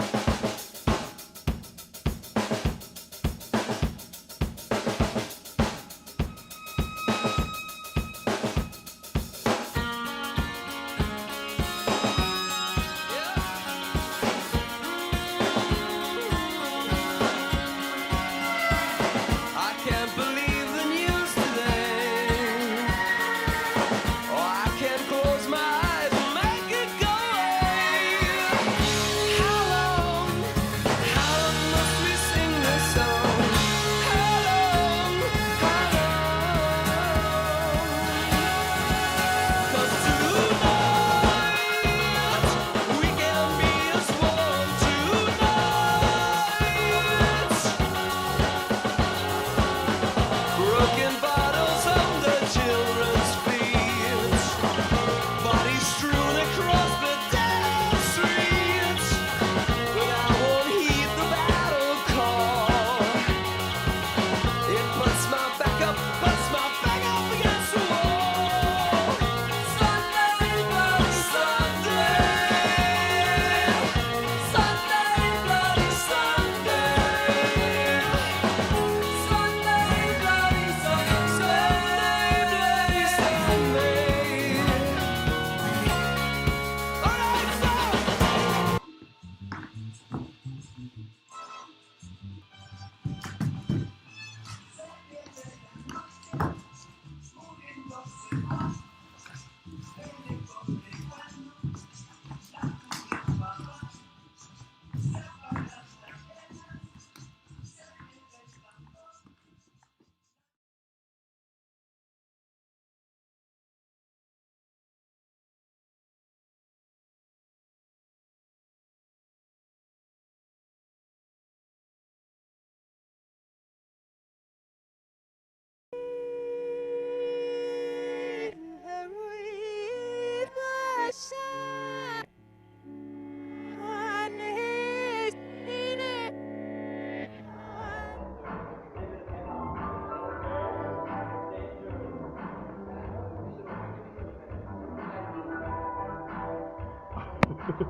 do it again.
to get something come across that the stage doesn't manage.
Forget our fate. The panellists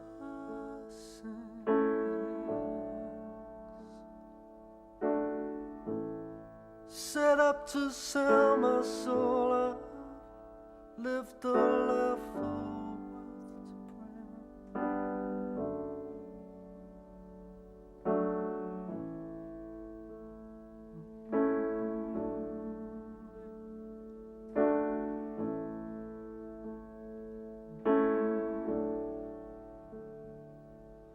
Yet I guess the color of spring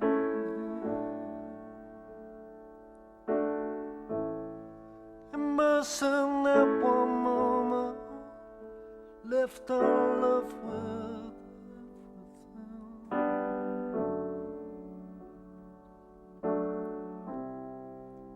So the bridges that I burned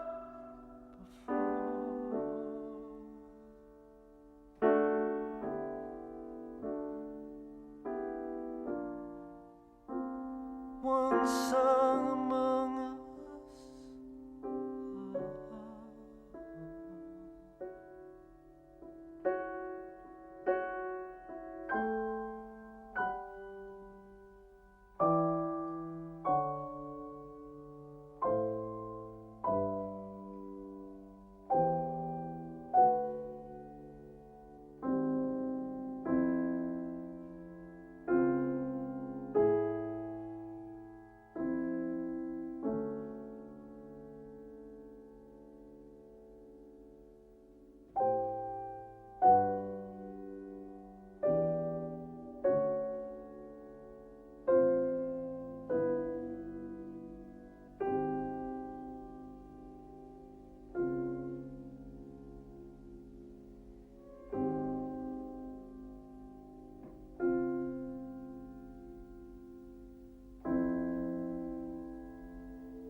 So the bridges that I burned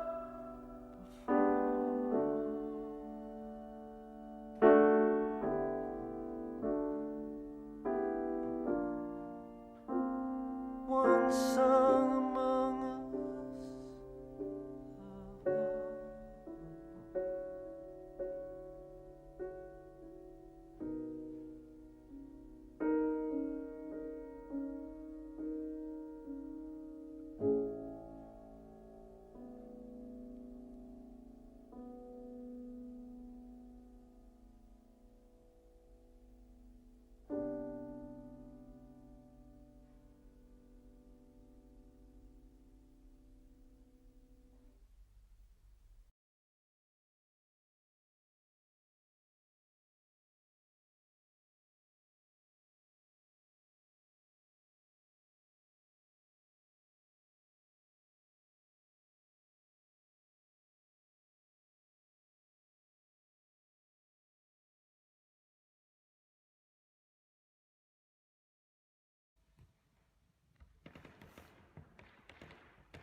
stuck by this river, you and I, underneath the sky that's ever falling down, down, down, ever falling down.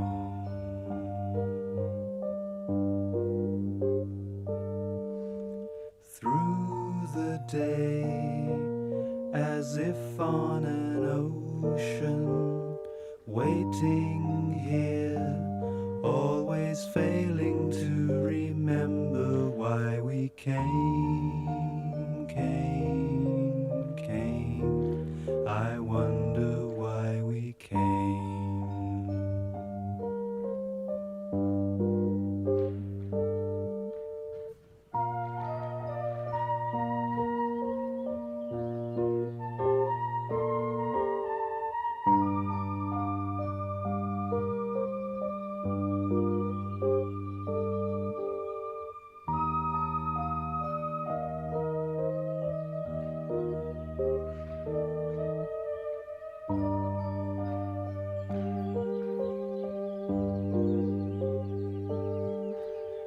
Talk to me as if from a distance, and I reply with impressions chosen from another time,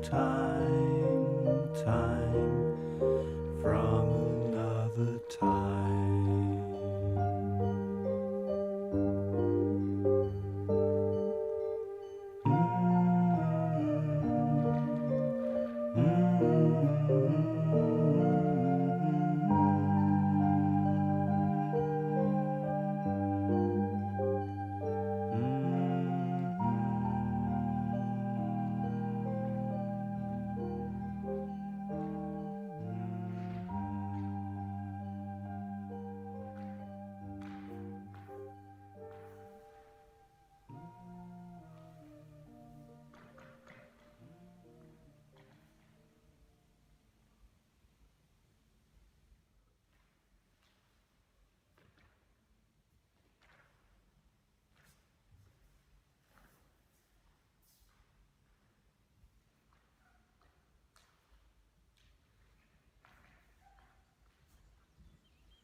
So that was quite a monumental film we've just looked at, this work, over an hour long. And there's a lot to discuss in this with regard to our looking at the way that maybe narrative or storytelling happens.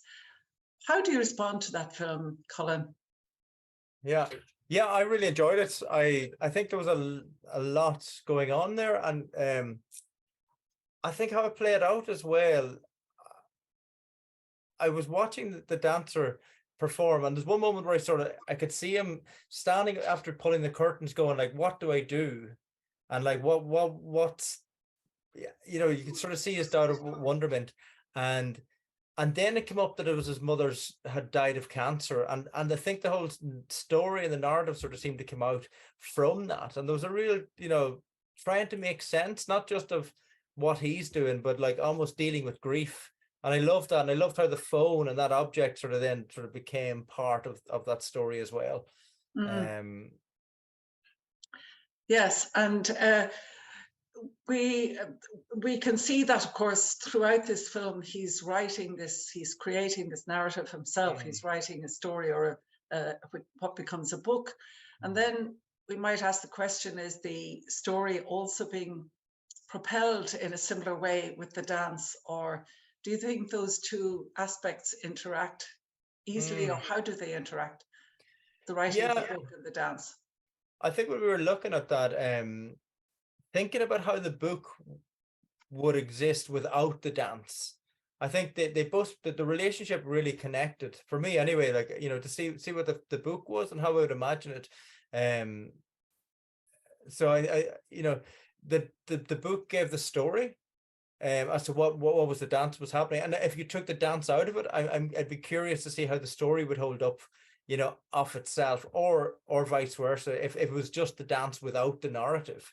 It was all those dance pulled together. So yeah, I thought it was a brave undertaking for the dancer, you know, to try and pull all this together, and almost it was like some sense of like a cathartic, you know, a long-term sort of catharsis of dealing with his mother's grief. Yes. And I think it worked really, really well. Yeah. And I think the fact, as you say, it was so long, it took place over several years, including the lockdown periods, that it has a certain feeling of, I don't know whether I want to say a monologue or a soliloquy, but something of one singular voice coming through, even though he had times when he was in his breakdance groups and that, but it was very much one person's story, one person's scene on it, if we were to think of it as a theatre piece. And I think that you and I were having a chat as well about the fact that there were some sort of errors, areas of apparently deliberate errors within for example, in the writing of the book, there were some issues, and maybe with the drawings where he was, these drawings were coming about in a kind of very almost accidental, or at times what might appear to be rubbing things out or redoing them. And I wondered whether, you know, you were talking about the grief for his mother, which is very clearly what this piece is about. But yet, I wonder, is it also about the coming out of himself into the world, his own personal grief about himself? Yeah, I think that it's quite an interesting thing, because it's a very internal and external film in some ways. There's a lot of internal, even when I'm seeing him in internal spaces within architecture and buildings, it still felt like I was inside his head. Like these were things sort of dancing around inside his head, like you know, the rooms and pulling back curtains and or in the black box space, you know, was even going in further. So it felt like a very internal space. Like I think when you get to America, I think it was the journey to San Diego or whatever, and you see landscape and you see, you know, the other world outside. It's almost like you know, he's opening his eyes to the world in some ways and looking out. And I think possibly we all felt that during lockdown, being at home and bouncing around within our own spaces. Yeah. You know, so I sort of connected maybe with the dancer like that, maybe, you know, maybe that wonderment of looking at the world outside again. And for me, again, maybe my background in dance as a choreographer, there was something very brave and very interesting and unusual about the fact that he showed some dance phrases that were sort of petered away into nothing. There were kind of moments of dance where he would come on, for example, and you say, okay, what's going to happen now? He would do a few movements and sort of stop. So there was an if you like, anti-performative, anti-virtuosic aspect to his dancing. Apart from the break dancing, I noticed more the premise of showing off your skills when you're doing breakdance. But in these other parts, I found that very interesting and an unusual way, I think, to create a dance film, to put yourself in these positions where you're not doing very much and maybe giving up on the phrases. Yeah, it's really interesting how he used that as a choreography device. Yeah, because there's a reference to something with that in the film, and I think you're talking about, I'm trying to think, I've got the words with the, it's getting to a point, I suppose, of a second wind, you know, when the body's almost exhausted. you know, that something else possibly comes, or, you know, you sort of, you're forcing yourself on. It's just, like, it's very Beckett-ish, like Samuel Beckett, like, you know, we just keep going, and I would have loved to have seen more of that as well, like almost the body breaking down with this, in the way that grief does it. Like, you could see in some sense the emotional breakdown was happening there, but probably less so the physical breakdown of, you know, being exhausted. And maybe he was, you know, like, it's, you know, trying to it was really, that was a remarkable facet of this film, I feel. His performance of the movement was quite unusual and interesting choice to make, and to stick with that choice, I thought, was really good. Really strong, a strong artistic eye, I would feel, in this film. Can we just have a look maybe at how we might compare these three films, which are in a way dealing with aspects of narrative or text or story, or how language comes into narrative telling? How would you sum it up?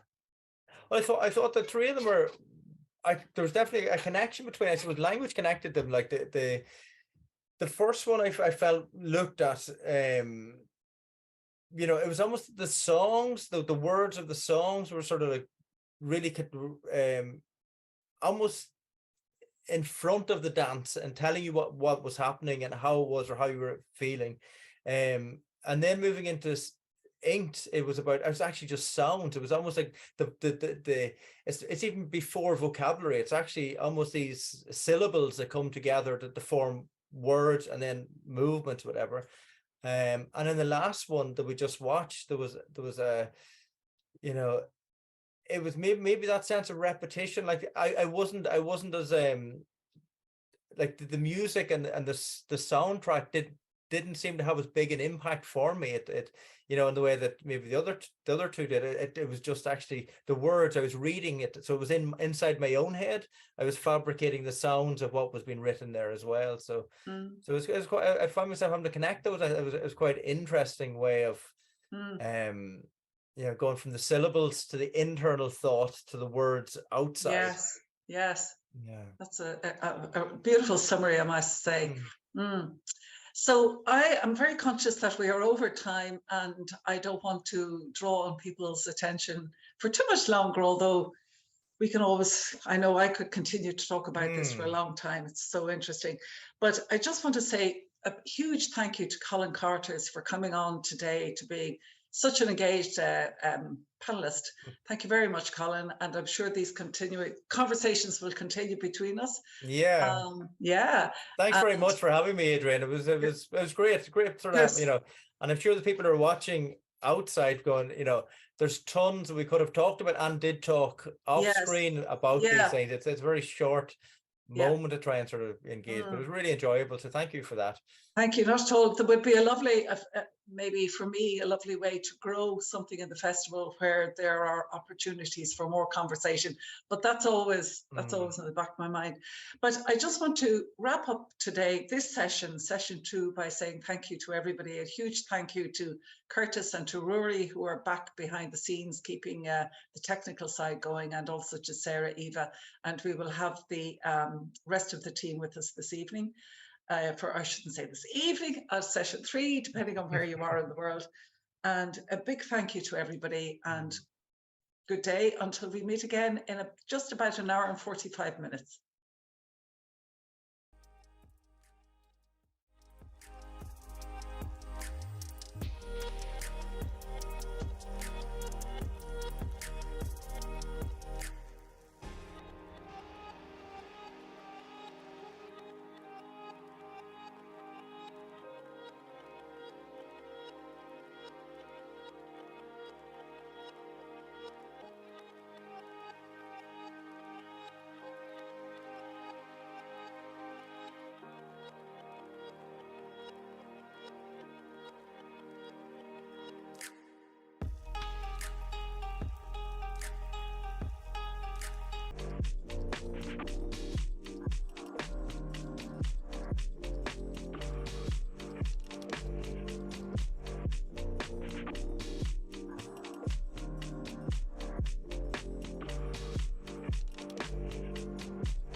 Hello, everybody, and welcome to Wicklow Screendance Laboratory online screening session 3.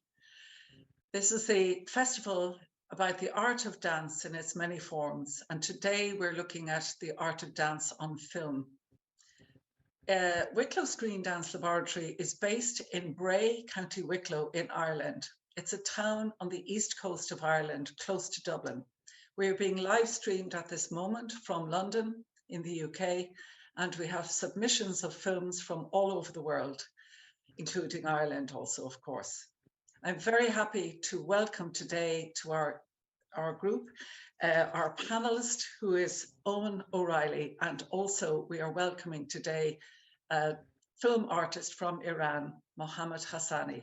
In due course, I will introduce these two men, but first I would like to thank the funders who make this festival possible.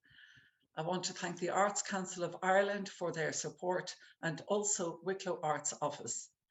Also thanks to the support from Dance Ireland, from Mermaid Arts Centre and from Spotlight Dance Studios in Wicklow. And finally, a special thanks to Inchicore College of Further Education in Dublin. I also want to thank my team, the people who are working with me in creating and delivering this festival. Kerry Posovitz, who is our new producer, who joined us 6 months ago. Hannah Slattery, Sarah Eva Manson, Curtis Rodney, Rory O'Sullivan, and Christian Daly. So our panelist who's going to sift through these films and discuss these films with us is Eoghan O'Reilly. Eoghan O'Reilly is a visual artist and who studied visual arts and printmaking in NCAD in Dublin. And he has more recently, in recent years, gone on into theatre design and filmmaking. And in fact, Eoghan and I both made 2 films together. Eoghan is a man with his artistic hand really in all aspects of theatre and stage and film. So Eoghan, welcome, and thank you for joining us and being with us today. Thank you very much for having me, Adrienne. Pleasure to be here. Yeah, as always, yes. And I would also like to welcome our distinguished guest, film artist from Iran, Mohammad Hassani. Hello, Mohammad. Hello, thank you so much for joining. I'm Mohammad, and my film, The Butterfly is Knocking on the Window. Yes, indeed. We will be seeing your film. I have to check the title. It is A Butterfly Knocking at the Window. In a few moments, in a few short moments, we will start looking at the films. Mohammad, I just want to say it is a real honor and pleasure for me as the person who went through the films to see your film coming directly out of the experiences that are happening in Iran at this time. Thank you for your work and thank you for your courage in making this film, and I wish you continued success for your future as an artist also. Thank you, Mohammad. Thank you, mate. Thank you. And when we have looked at your film, we will start to have a conversation with you, bearing in mind that I must explain to the audience that no less, I do not speak Arabic and Mohammad speaks limited English. So we will tread carefully into this conversation. But I wanted to just say a few words about the theme of arts in times of conflict, which is part of the festival this year. This is the first session of this theme. The second session will be on Friday in Spotlight Dance Studios in Wicklow. It's a theme that interests me greatly. I'm interested to know how and why we as human beings continue to make works of art or to create platforms for art to happen during the worst times in history, where people are fighting for their very lives and their survival. And so I wanted to include this theme into this festival. And this was also greatly aided by the 3 films we're about to see now in the first section of films. One of them is from Mohammad, it's from Iran. And the first film we will be seeing is a film that has come in from a filmmaker who makes a film about the sex trafficking trade. And the second film then is a film about the war in Ukraine. So I think without further conversation, let us have a look at these three films, and then we will continue with some interaction and conversation.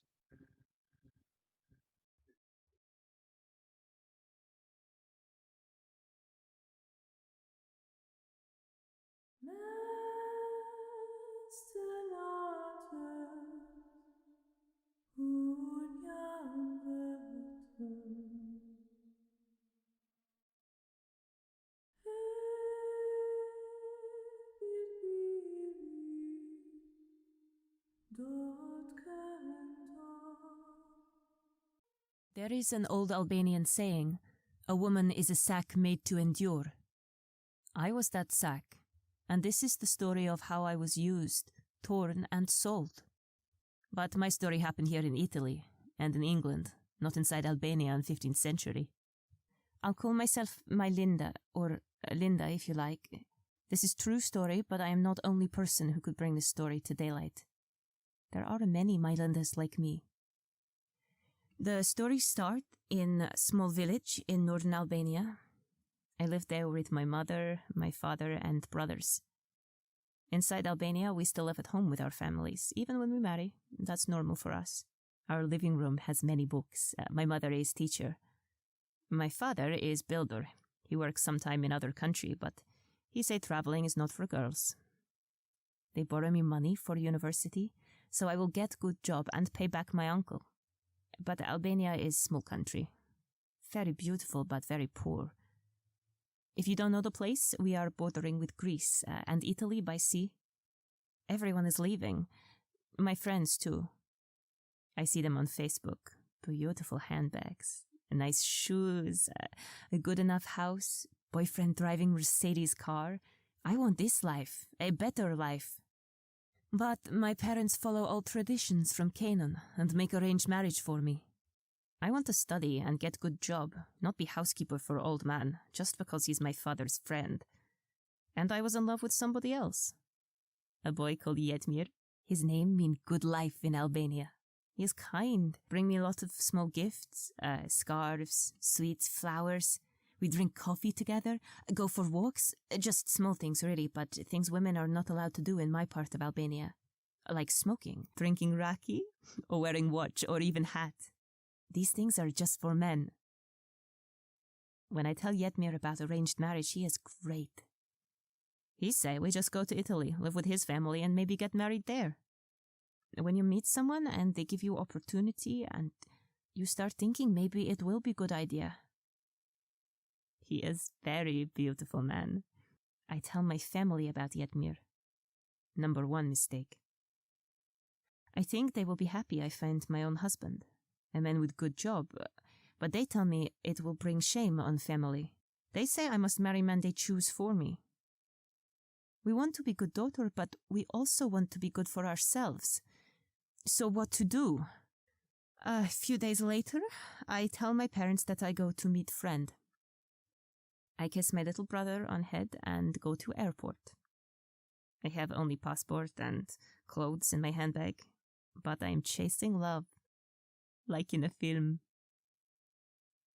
It was last time I see my parents, and last time I see my beloved Albania. They probably think I am dead, and I hope so. It is easier than truth. I have done things they cannot imagine.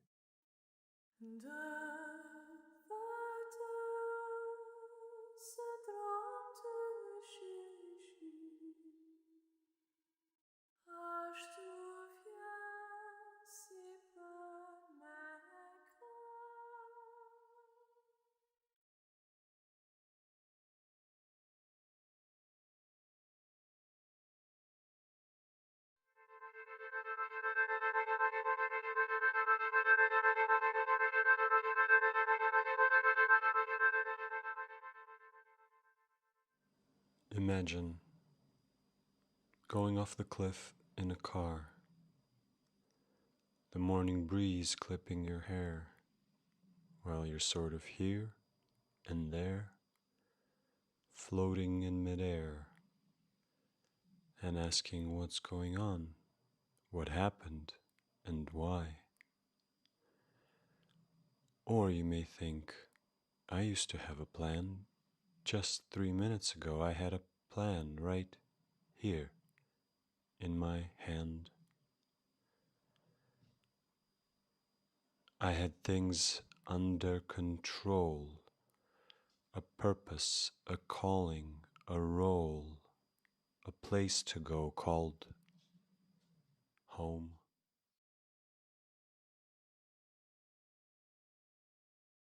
A hook to hang your hat on, and the wall, a ceiling, window, coat rack, door, an entrance hall, just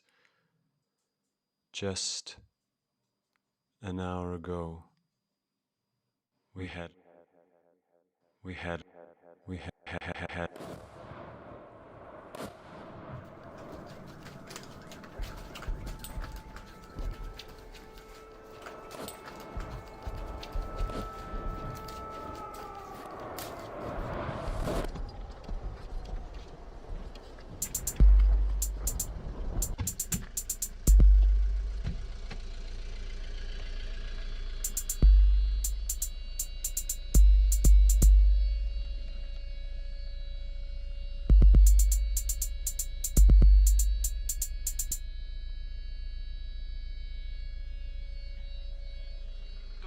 Гражданское население страны пытается эвакуироваться. Несмотря на призывы руководства страны сохранять спокойствие и искать бомбоубежище. Що треба зробити саме зараз? Набрати води, щоб був запас технічної води. Знати, де документи і гроші. Огорнутись чимось, щоб відчути межі тіла. Зробити собі солодкий чай. Тримати в лівій руці щось, що можна стиснути, контролювати. Gave a dire warning that the possibility of World War III is a real threat.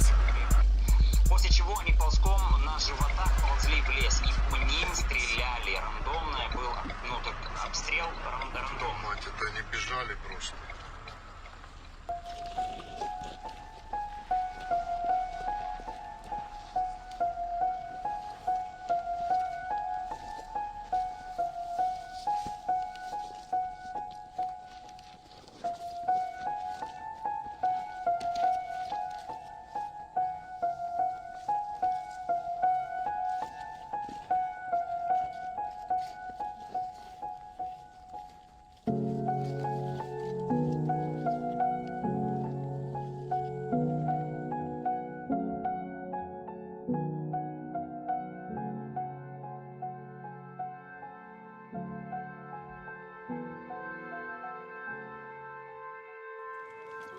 There is a massacre, effectively, of civilians. The evidence of such alleged to have taken place in Ukraine, in Bucha. And independent journalists who went there, this is just northwest of the capital, by the way, say that they found what you saw in that video.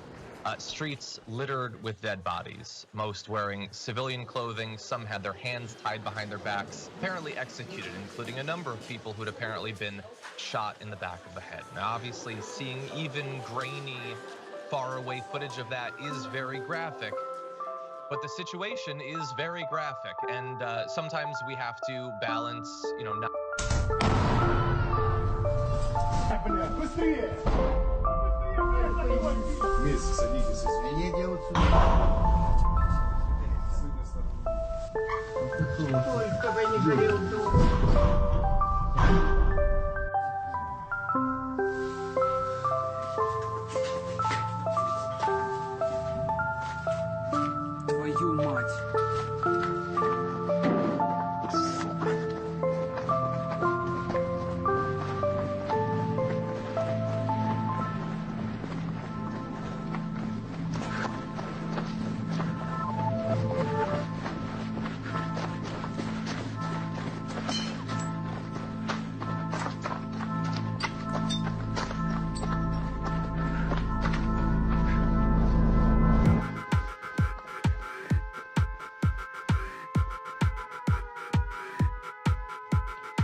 вечера был пожар на 4-м этаже. Папа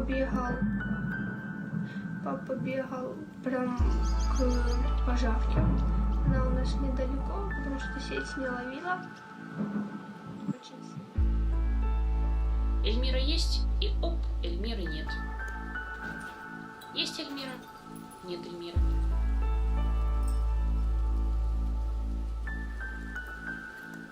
Эльмира есть, и оп, Эльмиры нет. Есть Эльмира, нет Эльмира. А огромная пропасть, и в нее летит Эльмира.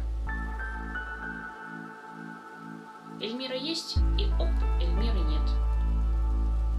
Есть Эльмира, нет Эльмира.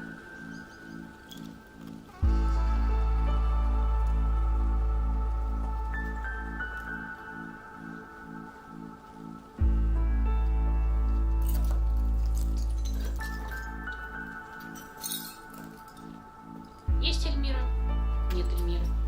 Есть Эльмира, нет Эльмира. Есть Эльмира.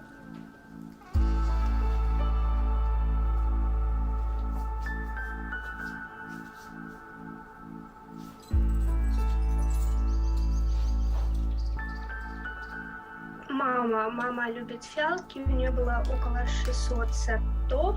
Это был один стеллаж, а у нас их было 3 у мамы, и мы все выкинули. Маме было очень обидно, но она не в первый раз выкидывала свои фиалки. И папа выносил мешками все на мусор, и она не могла смотреть в окно, но на следующий день выпал снег, и все это притрусило снегом, и уже... Но мама держалась, она даже не плакала, хотя видно было, что очень хотела, но она держалась.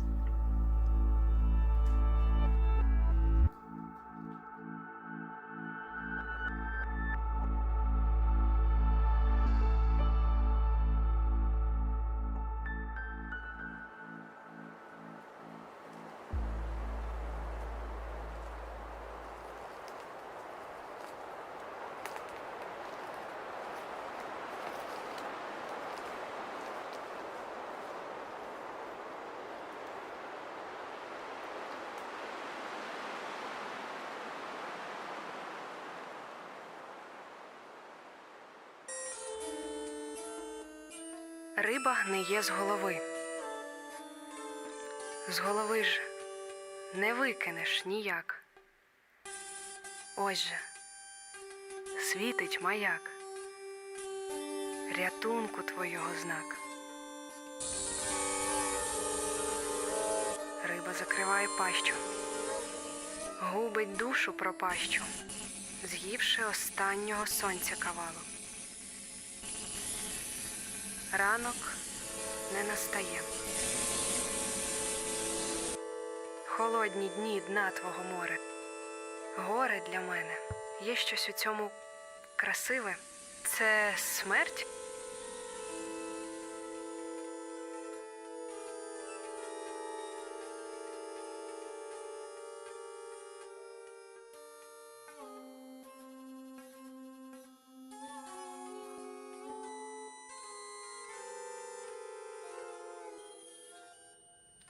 Ні. Береги, що наповнені вщерть. Біг у воді так подібен читанню сліпому.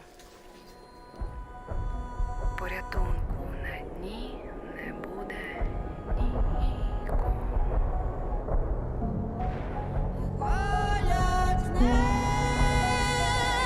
Пускай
Yep. Mohammed, congratulations. That was a wonderful film. Thank you so much. It is beautiful to see this work. I have never seen a film like this ever. Thank you so much. Yes. Can I ask you a little bit, can you say something about this film? I want to try to make a movie for women in Iran. Yes. And when did you start? How many years did it take? 2 years. 2 years. Yes. I find the window. Try to find a window in everything. Yes. Do you mean a building? Is that what I'm hearing? Find a window. Find a window in Iran. Oh, right. Okay. And I am very interested that these women are dancing. Have they been trained as dancers? Do they go to a school of dance? No. In Iran, no school for dance. Yes. So how do they know to dance? How can they dance? Dance for theater in Iran. Try learning a dance. Right. Yes. So in the theater. Yes. Okay. So these dancers are training in theater. Yeah. Yes. Yes. I see. Owen, do you have any questions for Mohammed? Yeah, I've so many questions after looking at the film. Excuse me, my English is not very good. Okay, yeah, I just wanted to ask you, who shot the film? Did you actually operate the camera and shoot the film, or was there someone else who was shooting the film? Camera maker, head character, one camera for head character. For home, around the home. One camera in the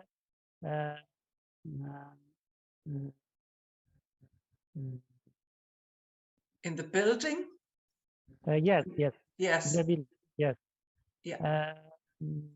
One camera make in the head, and one camera. Okay. Yeah, no, the reason I ask is because I found it very, very interesting, the two different kinds of camera work in the film. From the dancers who were in the colorful costumes, and they were in what looked like more domestic interiors. The camera was very solid and steady, and the dancer moved through the frame. Whereas in the dancer who was in the black costume and who was in the destroyed building, the camera was moving and was going in and coming out, and we were getting different shots, and it created a completely different atmosphere between the two. And I just wanted to know what you had to think about that. Hard for me find a window around the board. Window is a form for such a form for dancer. Okay. And then very interested also in the colored stones. Colored stone, colored dress, yes. Colored stone. Okay. Colored stone knocking a window, and men knocking a woman. Okay. That's interesting. So the colored stones in some way are connected into the costumes of the women in the house. Gilas such a women. And Mohammed, tell me about the man in the film. What is he doing? What is he feeling? Man is not another woman. Man with a son and not a woman. I'm not quite sure if I understand. Did you understand that, Owen? No. No, No. not quite certain about that. It's okay.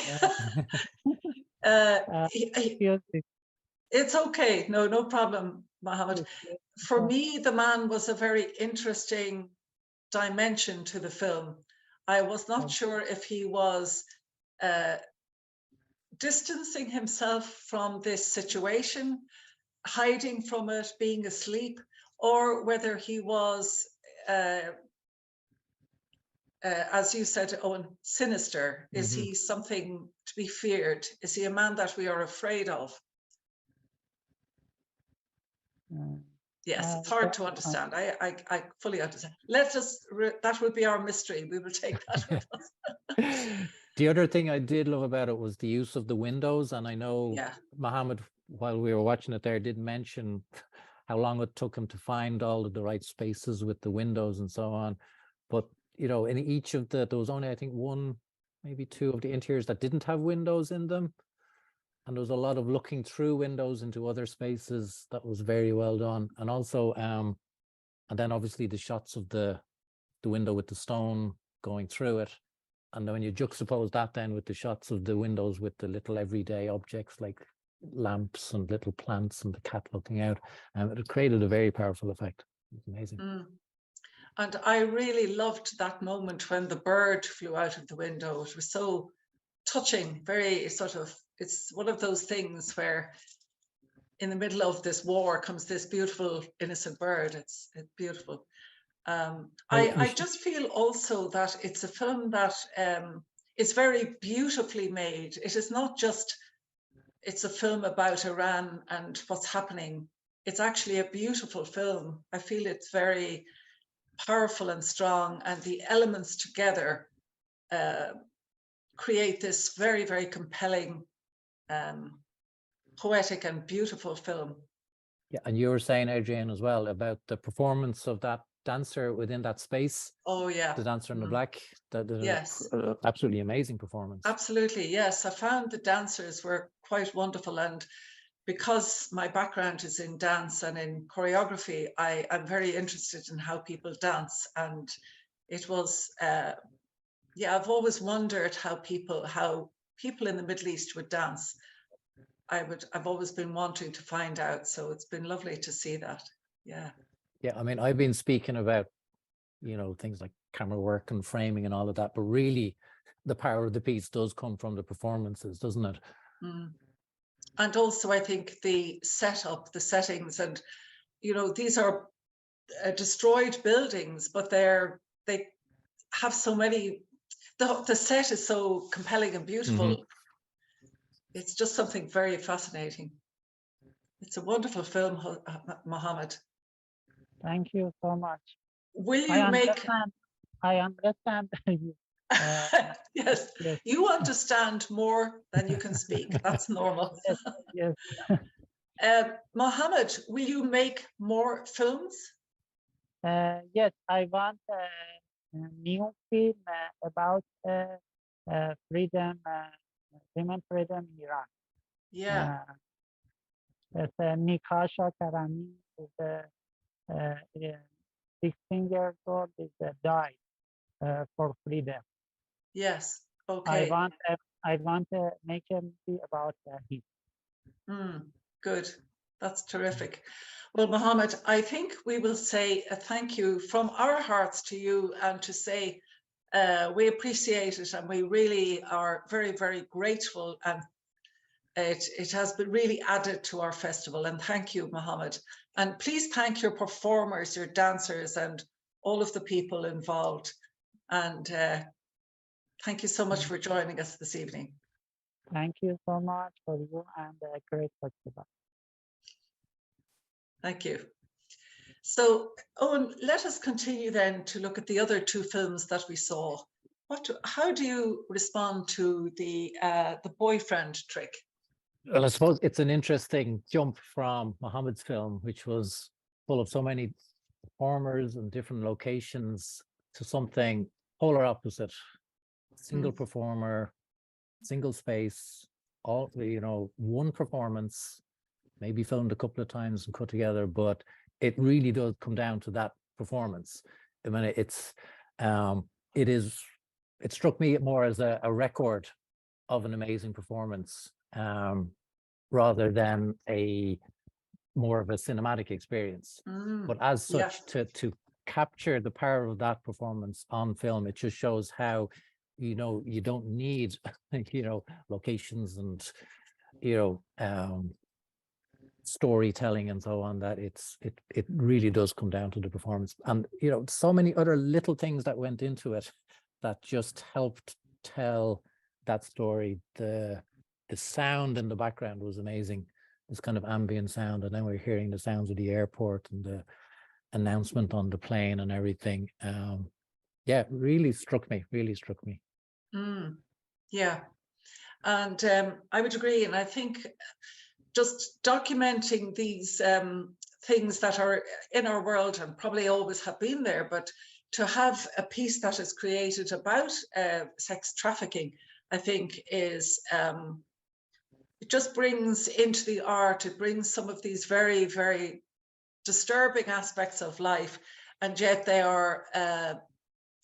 belong in the world of art. I feel that all of the arts should encompass everything in life, that nothing really should be excluded. So I'm always grateful when we see something that is a bit shocking, but also that has been made in such a beautiful way. Yeah, I have notes here, in terms of, the power of art to communicate like no other. And we're talking about issues and situations which are, at the edge of human experience. And, you can read about them in the news and so on, but the power of art really cuts through all that. Yes. And I think you'll see that in other films this evening. And we have a comment in here from the artist Andrew Manson from Wicklow saying, good stuff, successfully bridging fixed theatre dance into lyrical movement in reality. Yes, that's very well put, Andrew. Thank you for that comment. Please, anybody watching, feel free to pop into the chat. We love to hear to have you involved in the conversation. It's wonderful. Let us maybe look at the next film that we saw, which was Tell Me. Another very powerful film coming out of the war situation in Ukraine. Sorry. Yeah, how absolutely. did you respond to that film? It's kind of overwhelming. There's so much in it. It went through different sections where different things were happening. And I suppose, as I was saying to you during the screening, it kind of does speak to, the experience of conflict like that. It's not just a singular thing where this is how I react. There's so many different phases of reaction and what you do and then what you feel and so on. And I think, you could really feel that as the film went on. Starting off from something that was quite almost like a practical response. Do we have enough water? What are we going to do for food? And getting into the car and all of that kind of busyness. And it was like, that's the initial response.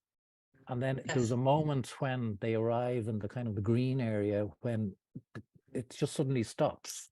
And there's a kind of a stillness. And then it cuts from there. I think it cut back to the black interior space again. And there was this kind of rhythmic movement laid over these sounds, which sound like they're maybe from news footage or videos and so on, that you almost get the sense that the sound is of something, quite extreme and quite traumatic, and that then the movement of the dancers within that space. So we've moved from this very busy practical response to something which is far more visceral. And then it moved again and so on. And we were speaking about it, like there's so many slight little changes in mood and it's just delving into another part of the response to the situation they find themselves in. Yes, and I was making the comment that I'm assuming that, I don't know if it's certain, but I'm assuming that many of the performers in this film have lived through this experience. It's not something they're acting, it's not something they're taking on as a role. I feel that there's something about the way the whole film is constructed, the movement, the choreography, and the performance that feels like it's coming from the lived experience. Similar to Mohammed's film, actually, it feels that this is coming from the real life, the real experience, whereas somebody like you or I would be maybe trying to create something like this from our imagination of it. And I think that makes it much more real and visceral. It's far more affecting than, you know, graphic news footage or anything like that, because with that kind of footage or that kind of news reporting, there's a certain remove that happens. But throughout this film, you were, you know, it just communicated with you in a slightly different way, in a much more beneath the surface kind of way. There was a particular section that was my favorite section. That was this section with the two dancers, and the voiceover was the Elena's gone bit, you know, when it spoke of that moment where somebody was present and then not. And it was just the way it was performed, and just everything worked perfectly. The way the camera worked with it, the way there was minimal cutting, and it was just, the camera was going to know exactly, and the camera's almost one of the performers and is moving around them. And it was just the way the one dancer kind of almost froze in time and was then fixed. Yeah. Almost in the past, and the other performer had to move her and so on. It was very, very powerful. Yeah, absolutely. In the interest of keeping to some kind of a time, I would love to continue to talk about this, but I think we will probably close down this session. Oh, yes, we have one other thing to do. I'm sorry. We were unable to have Alexandro Garibashvili with us this evening to speak about his film. This is the Ukraine film, but he did make a very short, beautiful little video that we are going to play now, giving his input onto his film.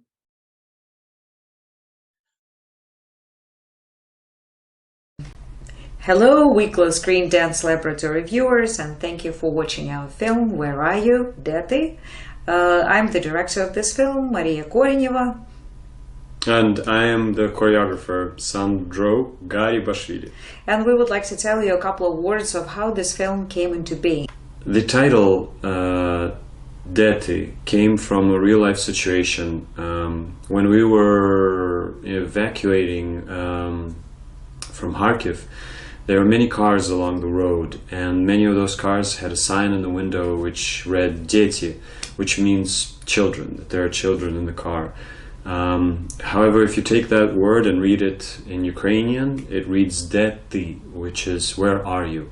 And this theme, this word became one of the main themes for this film. And we meant several things by that. One of the things, where are you? Are you in a safe situation? Have you escaped? Did you go to fight? Are you a warrior now? Did you save your kids? Where are you? But also the second meaning of the same question is, where are you in your mind? Yeah, there's another scene in the film where in this emptiness with all of the four performers, and as you see, a lot of the choreography comes from the realistic feeling of the walls shaking when a rocket, a missile, or a large projectile hits the ground, and it causes this shockwave that goes through all the buildings, making them reverberating. So we would take these things, we would take different places where people had to dodge bullets, etc., when they had to go from one building to the next, and we would use those movements, explore those movements, and find the emotional content to portray that world. So we're not talking about the combats, we're not talking about fighting, but we're talking about survival of the human soul. And actually, probably inadvertently, we're putting the question if it's possible. If we as humanity can survive the meeting of the war, and if we do, by which means? And we, as artists, we feel that maybe, art, dance, music, making films has a hope in itself to overcome the complete annihilation, I would say, of the soulful matter that each of us has inside. So that's probably why we did it. That's the beginning. It started out as the huge need for our self-therapy, and it's a huge need of doing something to overcome this aftershock, and that grew into the film, into the dance first, and then into the film. Thank you for being with us, and thank you for supporting Screendance. Thank you.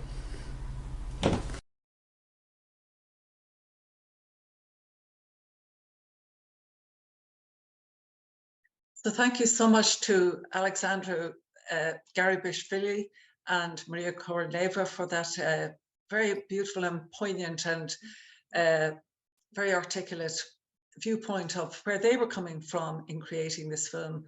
And I was very taken by the comment about that the war experience of the survival of the soul became the dance, which became the film. And I think that really probably speaks more clearly than anything I could have said regarding arts in times of conflict. To thank both of them very much. And I also want to thank Mohammed Hassani, who was with us also. And really, I want to wish these artists not just survival during these times of war, but really to thrive as artists, to grow and to develop and have the opportunities and the audience for their work, because they're not just creating social documents, they are creating artworks. So I just want to thank all concerned. And also that we have a lovely comment in from David Bulger. Hi, David. Thank you so much for being here. He says, what a brilliant affirmation of the power of dance film to articulate such complex emotions and the human condition. Congratulations to all the artists involved. Yes, thank you very much, David. I agree totally.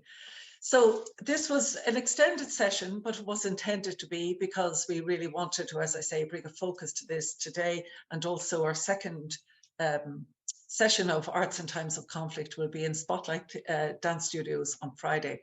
But for now, we're going to move on to our next set of films, and Eoghan and I will come back and converse about them when they're finished.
Qu'est-ce que tu fais?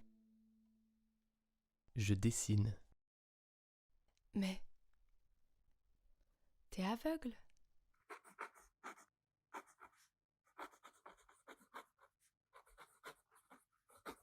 Je dessine. Les yeux fermés.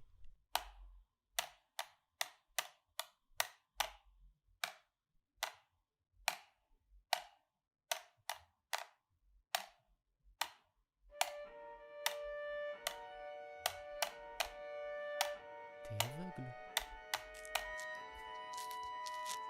Je dessine. Les yeux fermés. Qu'est-ce que la vérité? La vérité.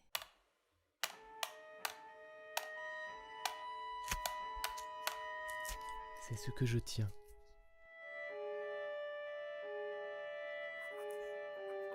Et ce que je vois? Ce n'est que l'apparence. Tu dis ça parce que tu es aveugle? Tu manges l'emballage ou le bonbon? Il y a de bon dans le bonbon. Ne joue pas avec les mots. Ce que tu dis, Ce que tu dis, et ce que je pense, ce que je ne pense, se ressemble pas.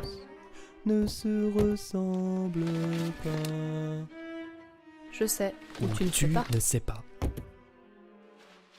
Égoïste, opportuniste, individualiste.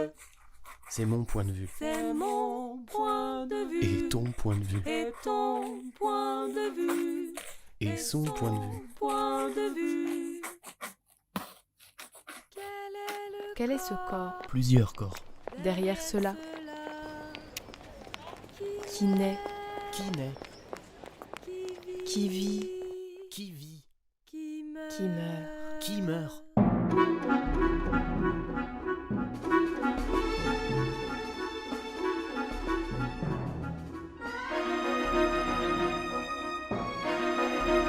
Qui a créé ce monde?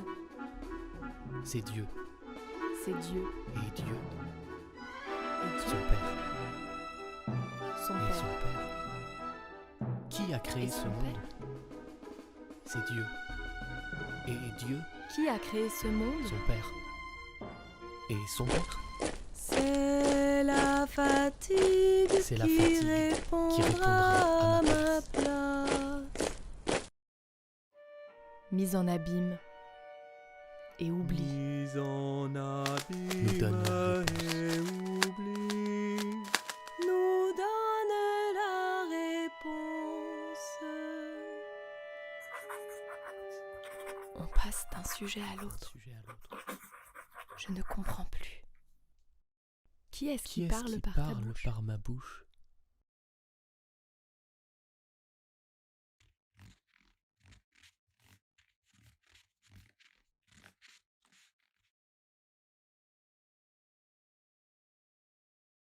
De quoi parlait-on?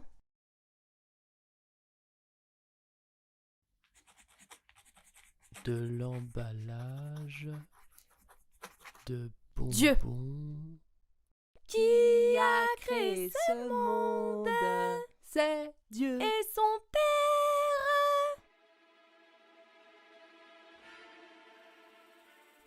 Moi, je sais. Moi, je suis aveugle.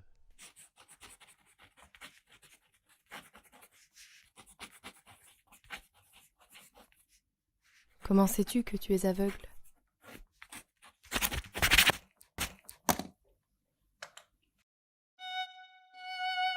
On a des différences. Des opinions.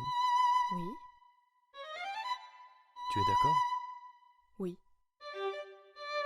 De quoi? Qu'on a des opinions différentes. Mais on est d'accord. La vérité, c'est moi. Et moi? Éloigne-toi et tu sauras.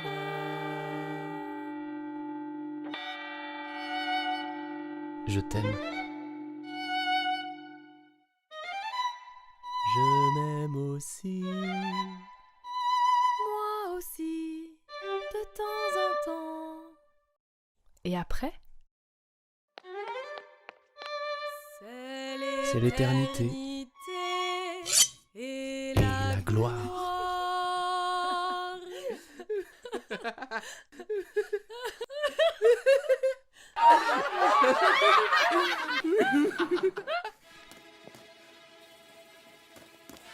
Je t'ai oublié déjà.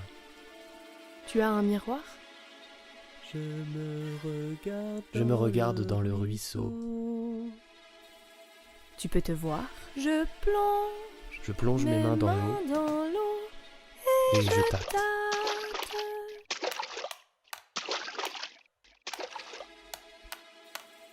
À qui parlais-tu tout ce temps?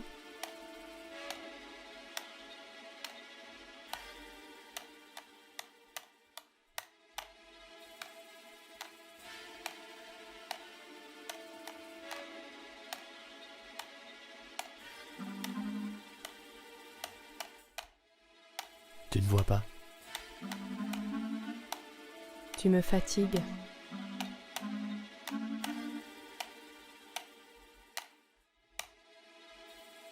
Je ne comprends pas. bonbon, bonbon, l'emballage ou le bonbon? L'emballage ou le bonbon?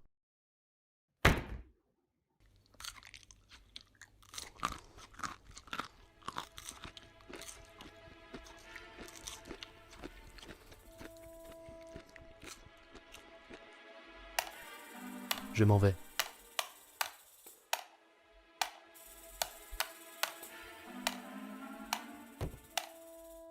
Moi aussi.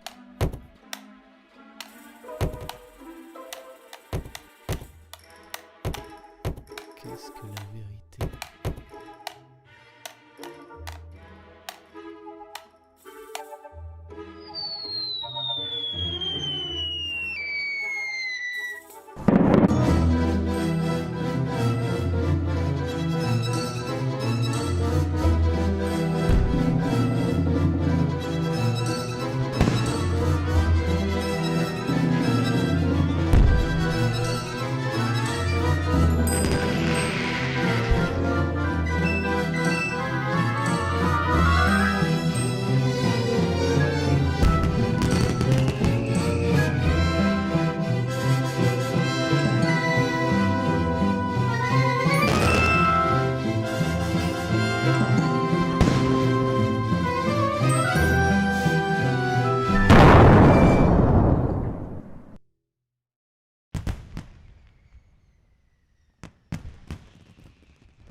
So we've just watched a series of films. My apologies, my screen is jumping around a lot. I'm just waiting for it to finish. We've just watched quite a few films there, so we've quite a lot to talk about. But I would like, first of all, just to introduce some of the backroom people who are working way behind the scenes. And Sarah Eva Manson, if you'd like to just pop in and say hello. Hello, everyone. Sarah Eva does all of the social media work for Wicklow Screendance Laboratory, and we would be lost without her. Thank you so much, Sarah. We also have Hannah Slattery here with us tonight, but she's having some connection issues, so we won't bring her on just this evening. But you will meet both of them at Mermaid tomorrow and Spotlight on Friday, if you should be around, if you can be. And yeah, so, and we have a visitor there behind. Life carries on. So, Eoghan, do you have anything? There are a lot of divergent, very different films. What strikes you maybe about, let's look at the first two, perhaps. So we had Resurrection Under the Ocean and On Eggshells. Yeah. So yeah, Resurrection Under the Ocean. It was, you know, let's not underestimate how much of a technical and performance feat it is to have done that. You do see underwater performances, but that one was amazing. Really was. And it's, you know, it was such a simple, clear idea, and so just done so clearly. You know, the resurrection. So, you know, how long is it? It's only about 2 or 3 minutes, is it? 2:57. 2:57. So I suppose for the first minute, he's going down, you know, and there's this incredible stillness. But as you said as well, like the performance in his face and so on as he's sinking down, and the body just totally suspended in space, no gravity, this weightless suspension, and then it descends into blackness, and there we are, we're done. And then there's this sound, and suddenly he's coming back, and there's this resurrection is happening. And but it's not this kind of explosion back into life or whatever it is. It's you know, he has to fight his way, in spite of the fact that he seems to have received some sort of a little push, whether it's from, there was a whale sound or something, there was some sort of intervention, was it nature or something spoke to him, but he still has to fight his way back to the surface. And you know, the contrast between the first section where he's so inanimate and so suspended, and then this energy and this effort that's gone into the fighting. And what I love about it is at the end, he never breaks the surface. You know, we see him approach the surface, and we're expecting that shot where he bursts through the water, but nothing happens. It just, the light increases and the light increases, and then we cut away. It was beautifully done, absolutely beautifully done. Such a simple metaphor, but just done to perfection. Yeah, I have to say I agree entirely. There was a comment in from Andrew Mason also referring to this film, saying that in his filmmaking days he would have been more drawn to making bigger kinds of work, and that he was recognizing the simplicity but the powerful 3D effect of this film. I feel for me as well, as you've just said, Eoghan,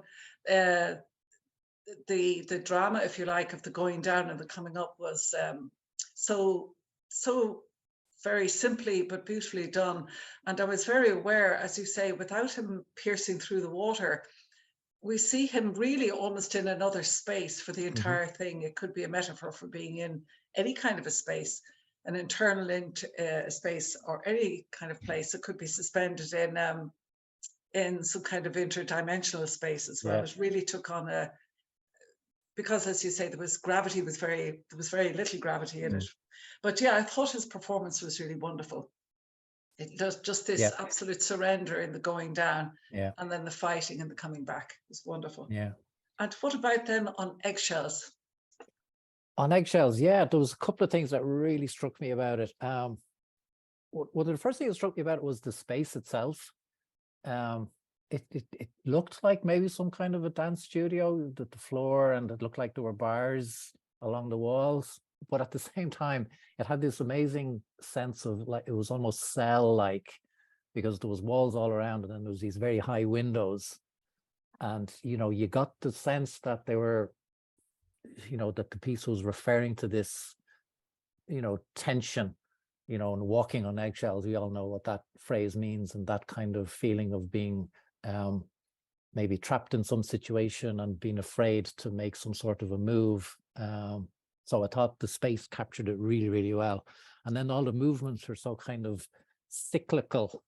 There was a lot of circles being drawn with the bodies and so on, which felt very much like I'm caught in this situation where I have to tread so carefully. And the music, this kind of almost a hint of jazz about it.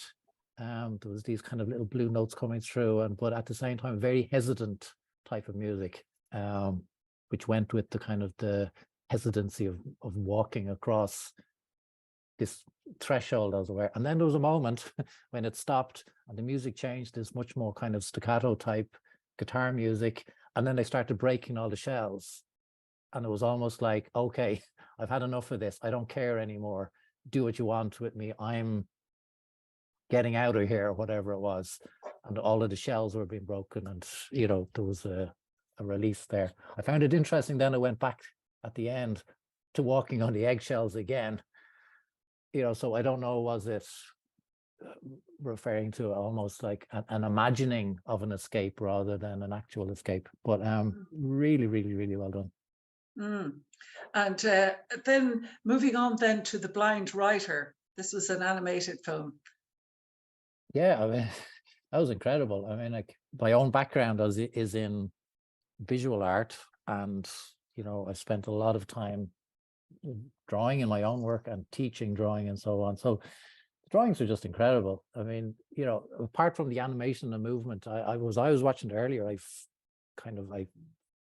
freezed it a couple of times just to have a look at the drawings themselves, and they were beautiful drawings. They're so kind of raw. And then at the end, we got a little glimpse into the artist's process, whereby he was not looking at his page when he's drawing. Now, he is looking at a source, a video source that he would be kind of referring to in the drawings, but he's not actually watching his hand on the page. So it's purely a translation of what he's seeing directly onto the paper, with no kind of interference in between, or trying to make a beautiful drawing. And as you remarked, even the ones where they were inspired by dance movements, in spite of the roughness of it, you could still absolutely see that dance performance coming through. Yes, and sometimes when you, if one is a dancer, or if one has trained in dance, if you watch dance on stage, you feel it in your own body. You could feel it. It's a strange kind of a sympathetic response. Many dancers get this, and I can feel that when I was watching those animated dance sections. So it's amazing, isn't it? Like those scribbles on a page, and you could still feel that coming through. They gain a muscularity, and it was a very fascinating experiment that this filmmaker made, which was to have an animated film that was all entirely moving, but also mediated through being quote unquote blind. And so tied in then nicely with the thematic of the conversation about reality and, well, how do you know you're blind? And it's our only way of understanding the world is through our own experience and our own senses, and that this process of drawing was very much a kind of a way of showing, well, this is my experience of seeing, and at the same time using it to talk about not seeing, and so on. Very interesting work. I found, for me, there was something I could a connection I could make between The Blind Writer and Resurrection Under the Ocean, insofar as with The Blind Writer there was this feeling, as you say, it's almost like how does this person know they're blind because they're seeing through this medium of art? And also, how does the man in this under the sea know that he's not on land because he's existing? It's very interesting how the medium, the various media were affecting the output. And then the Deeds Not Words. Deeds Not Words, it's a beautiful film. I mean, the music was just incredible. And it absolutely drove the whole thing. We seem to have lost Adrienne's picture there. No harm. It was such a theatrical performance in some ways. Are you still there, Adrienne?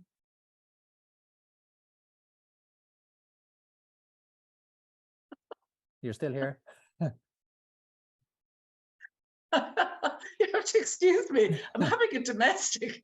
I'm afraid of this cat if I don't let it out. My apologies, everybody. I just knew it could turn into a bit of a disaster. So yes, I was fully still here. Yeah, no, it did feel very theatrical and stage based, but at the same time, what the filmmaking was bringing to it was incredible. The color and the light, and the performance in particular was very striking.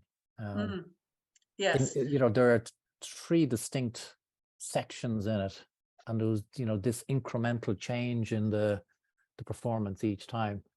Yeah. Yes, I agree. I thought that piece, the more I watch it, the more I see in the intention and in the performance. It's about the suffragette movement. It's just, I found very powerful the orator kind of speech, gestures, and kind of almost speaking or crying out in a political speech manner. Beautiful performances, lovely connection between the two, the artists, the dancer and the musician. Yeah, there was that moment towards the end of the middle section where after the speech type performance, when the dancer just stopped and looked straight at the woman on the viola, and it was almost as if her speech was then continuing in the music. It was like she was handing what she was trying to do over to the music at that point.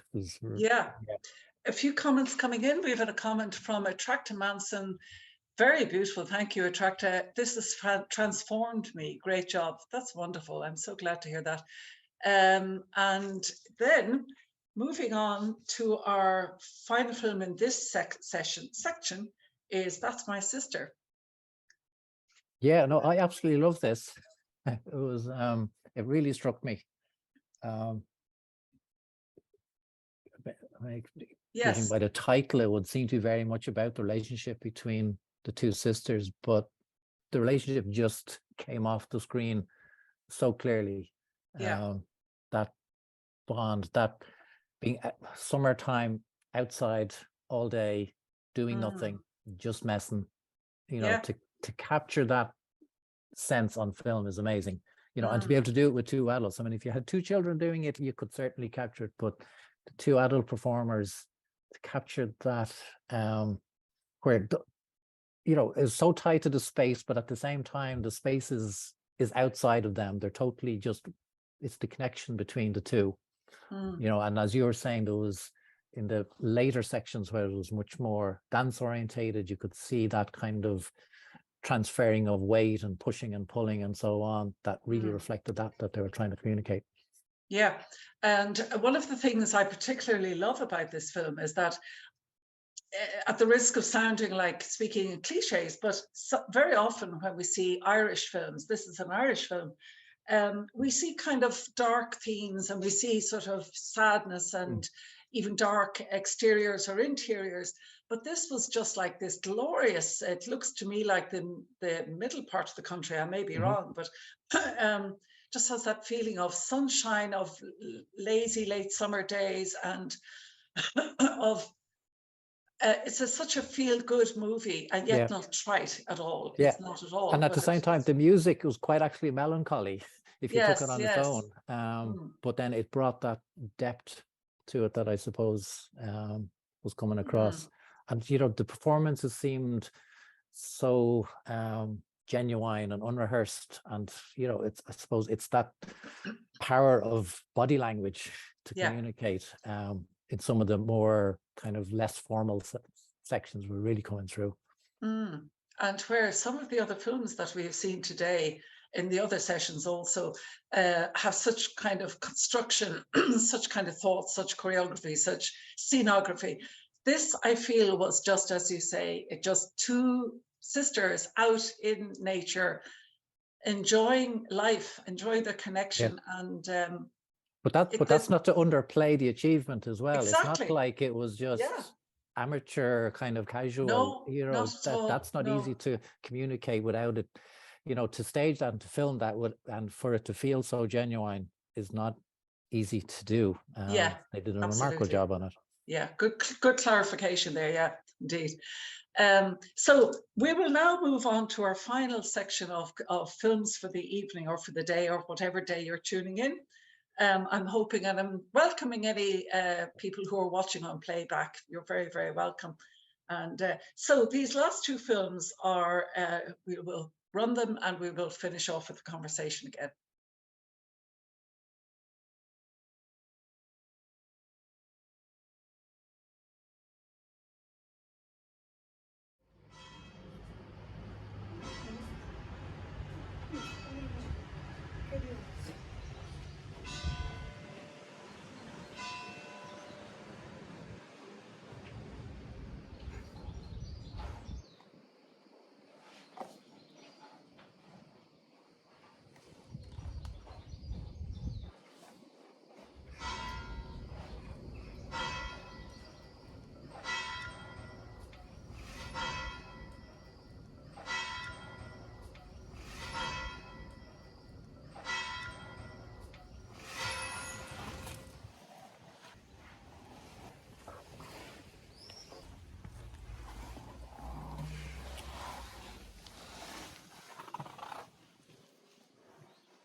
Oui. Tu devrais être là comme œil avant.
So these were the final two films of this session for Wicklow Screendance Laboratory.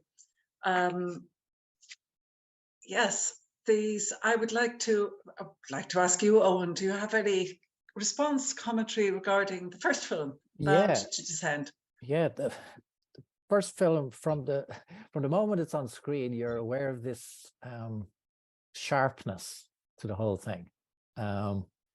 I'm not sure what kind of camera they used, but there's this thing in filmmaking, depth of field, where things that are very close and things that are far away are all in focus at the same time.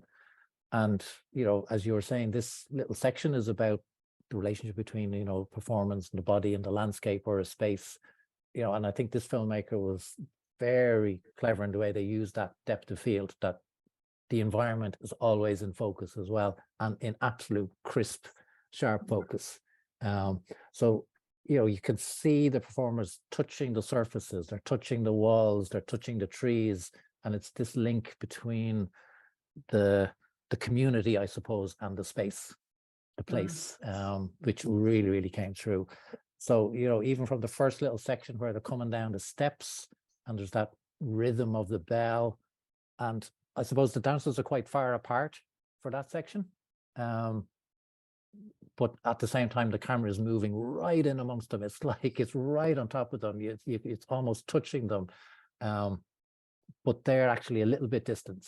And then we get into, there's a little section in the street where they're very much touching the walls and they're feeling the space, and you can see that they're moving a little closer. And then we get to this other section where they're looking out over the landscape, and at that point they're right on top of each other and touching each other and so on. So it's this increasing, it's almost this parallel motion where we're moving out from the space and looking at the broader landscape, but they're becoming even more tightly connected. And all of the time there's this bodily contact, and there's, you know, the textures of the hair and the skin and everything. It's all just so in focus. And then the colors as well, the colors of costumes were absolutely mirrored in everything you were seeing around it. They were totally planted in that sense of togetherness in that space. That's film, but really, beautifully really described, Eoghan.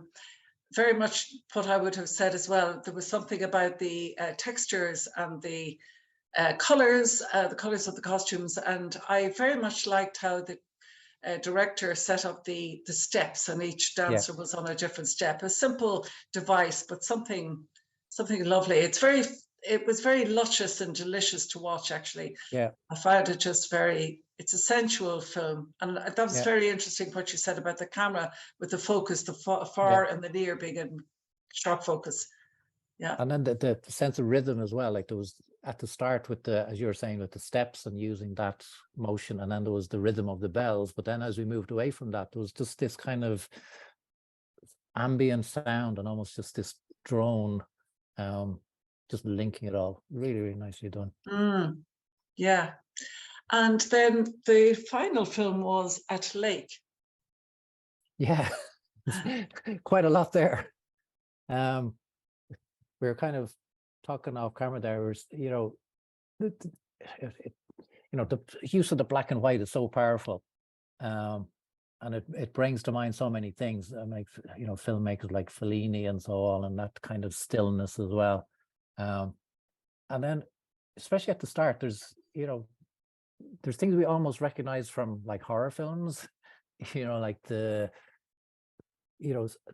some sort of a being arriving at a place, and there's all of these kind of creeping motions and so on, and then the woman crawling up on the table, and there's this sense of something about to happen, and there's all these other references to those kind of films.